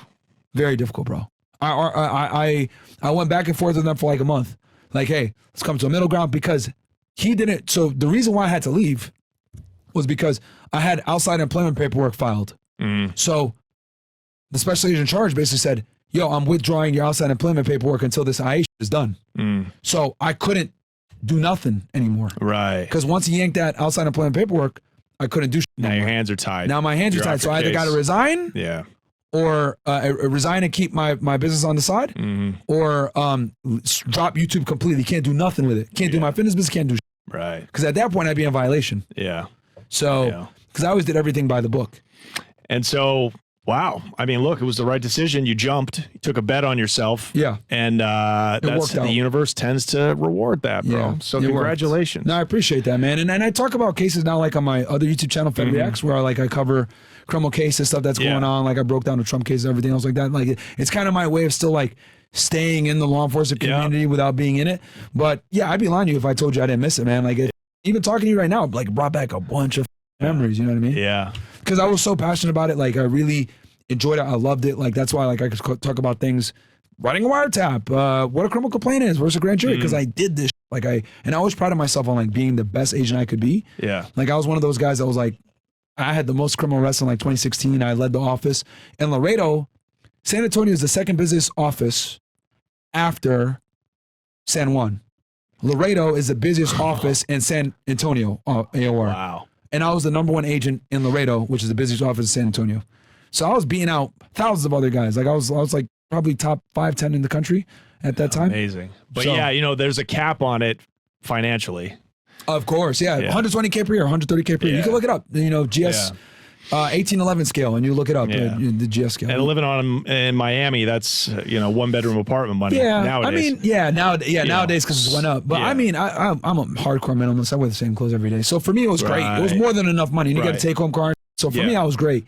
But yeah, I mean, grand scheme of things, 120K per year now is like nothing. It's pocket change, but yeah. So if for people who don't know you, which I'm sure a lot of my audience does, but please plug your podcast, what you offer, anything new that you want to plug. I know you got like a million different YouTube and ancillary YouTube channels. I can barely keep track of them. Yeah. No, man, I'll keep it simple, man. Fresh and Fit Podcast. We broadcast Monday, Wednesday, Friday, and then check me out on FedReacts on Sundays. Yeah, FedReacts. Yeah, that's my true crime channel. Okay, is that the one I'm going to be on, or I'm on Fresh? Yeah, we're going to put you on Fresh and Fit. Man. The main joint, man. Yo, that's what's up. Yeah. Shout out to, I got to give a shout out to my friend Jason, my longtime friend. He loves you guys. He's the one who turned me on to you guys. Oh, it's awesome. Yeah. Shout out to Jason, man. Yeah, so you guys really, you came up quick. You were like the connect. You guys were an overnight success. Yeah, it was, it was crazy, man, because I think it's because we just did something different, like, showing female delusion, 1080p, I guess. Yeah. People enjoy that. So, I got to show the X this episode. But, okay, well, man, it was a pleasure. I could do 5 hours with you. No, we could do a part 2 in the future if you want. Yeah, absolutely. I can go into more detail. Dude, what you want to talk drug trafficking, you want to talk, we didn't even talk about guns. I know. I didn't even talk to you about the gun cases. That. Yeah. But we could, hey man, be happy to, whenever. Absolutely. And so go check me out on Fresh and Fit. I don't know, this is probably coming out after, but, and then switch over to the Patreon. Well, you know what? The Patreon. We've taken up too much of your time. No, all good. Thank you so much, you guys. And thank you for the 1 million subscribers. We do appreciate that. Congratulations, my friend. Thank you. Take care, guys. Peace out.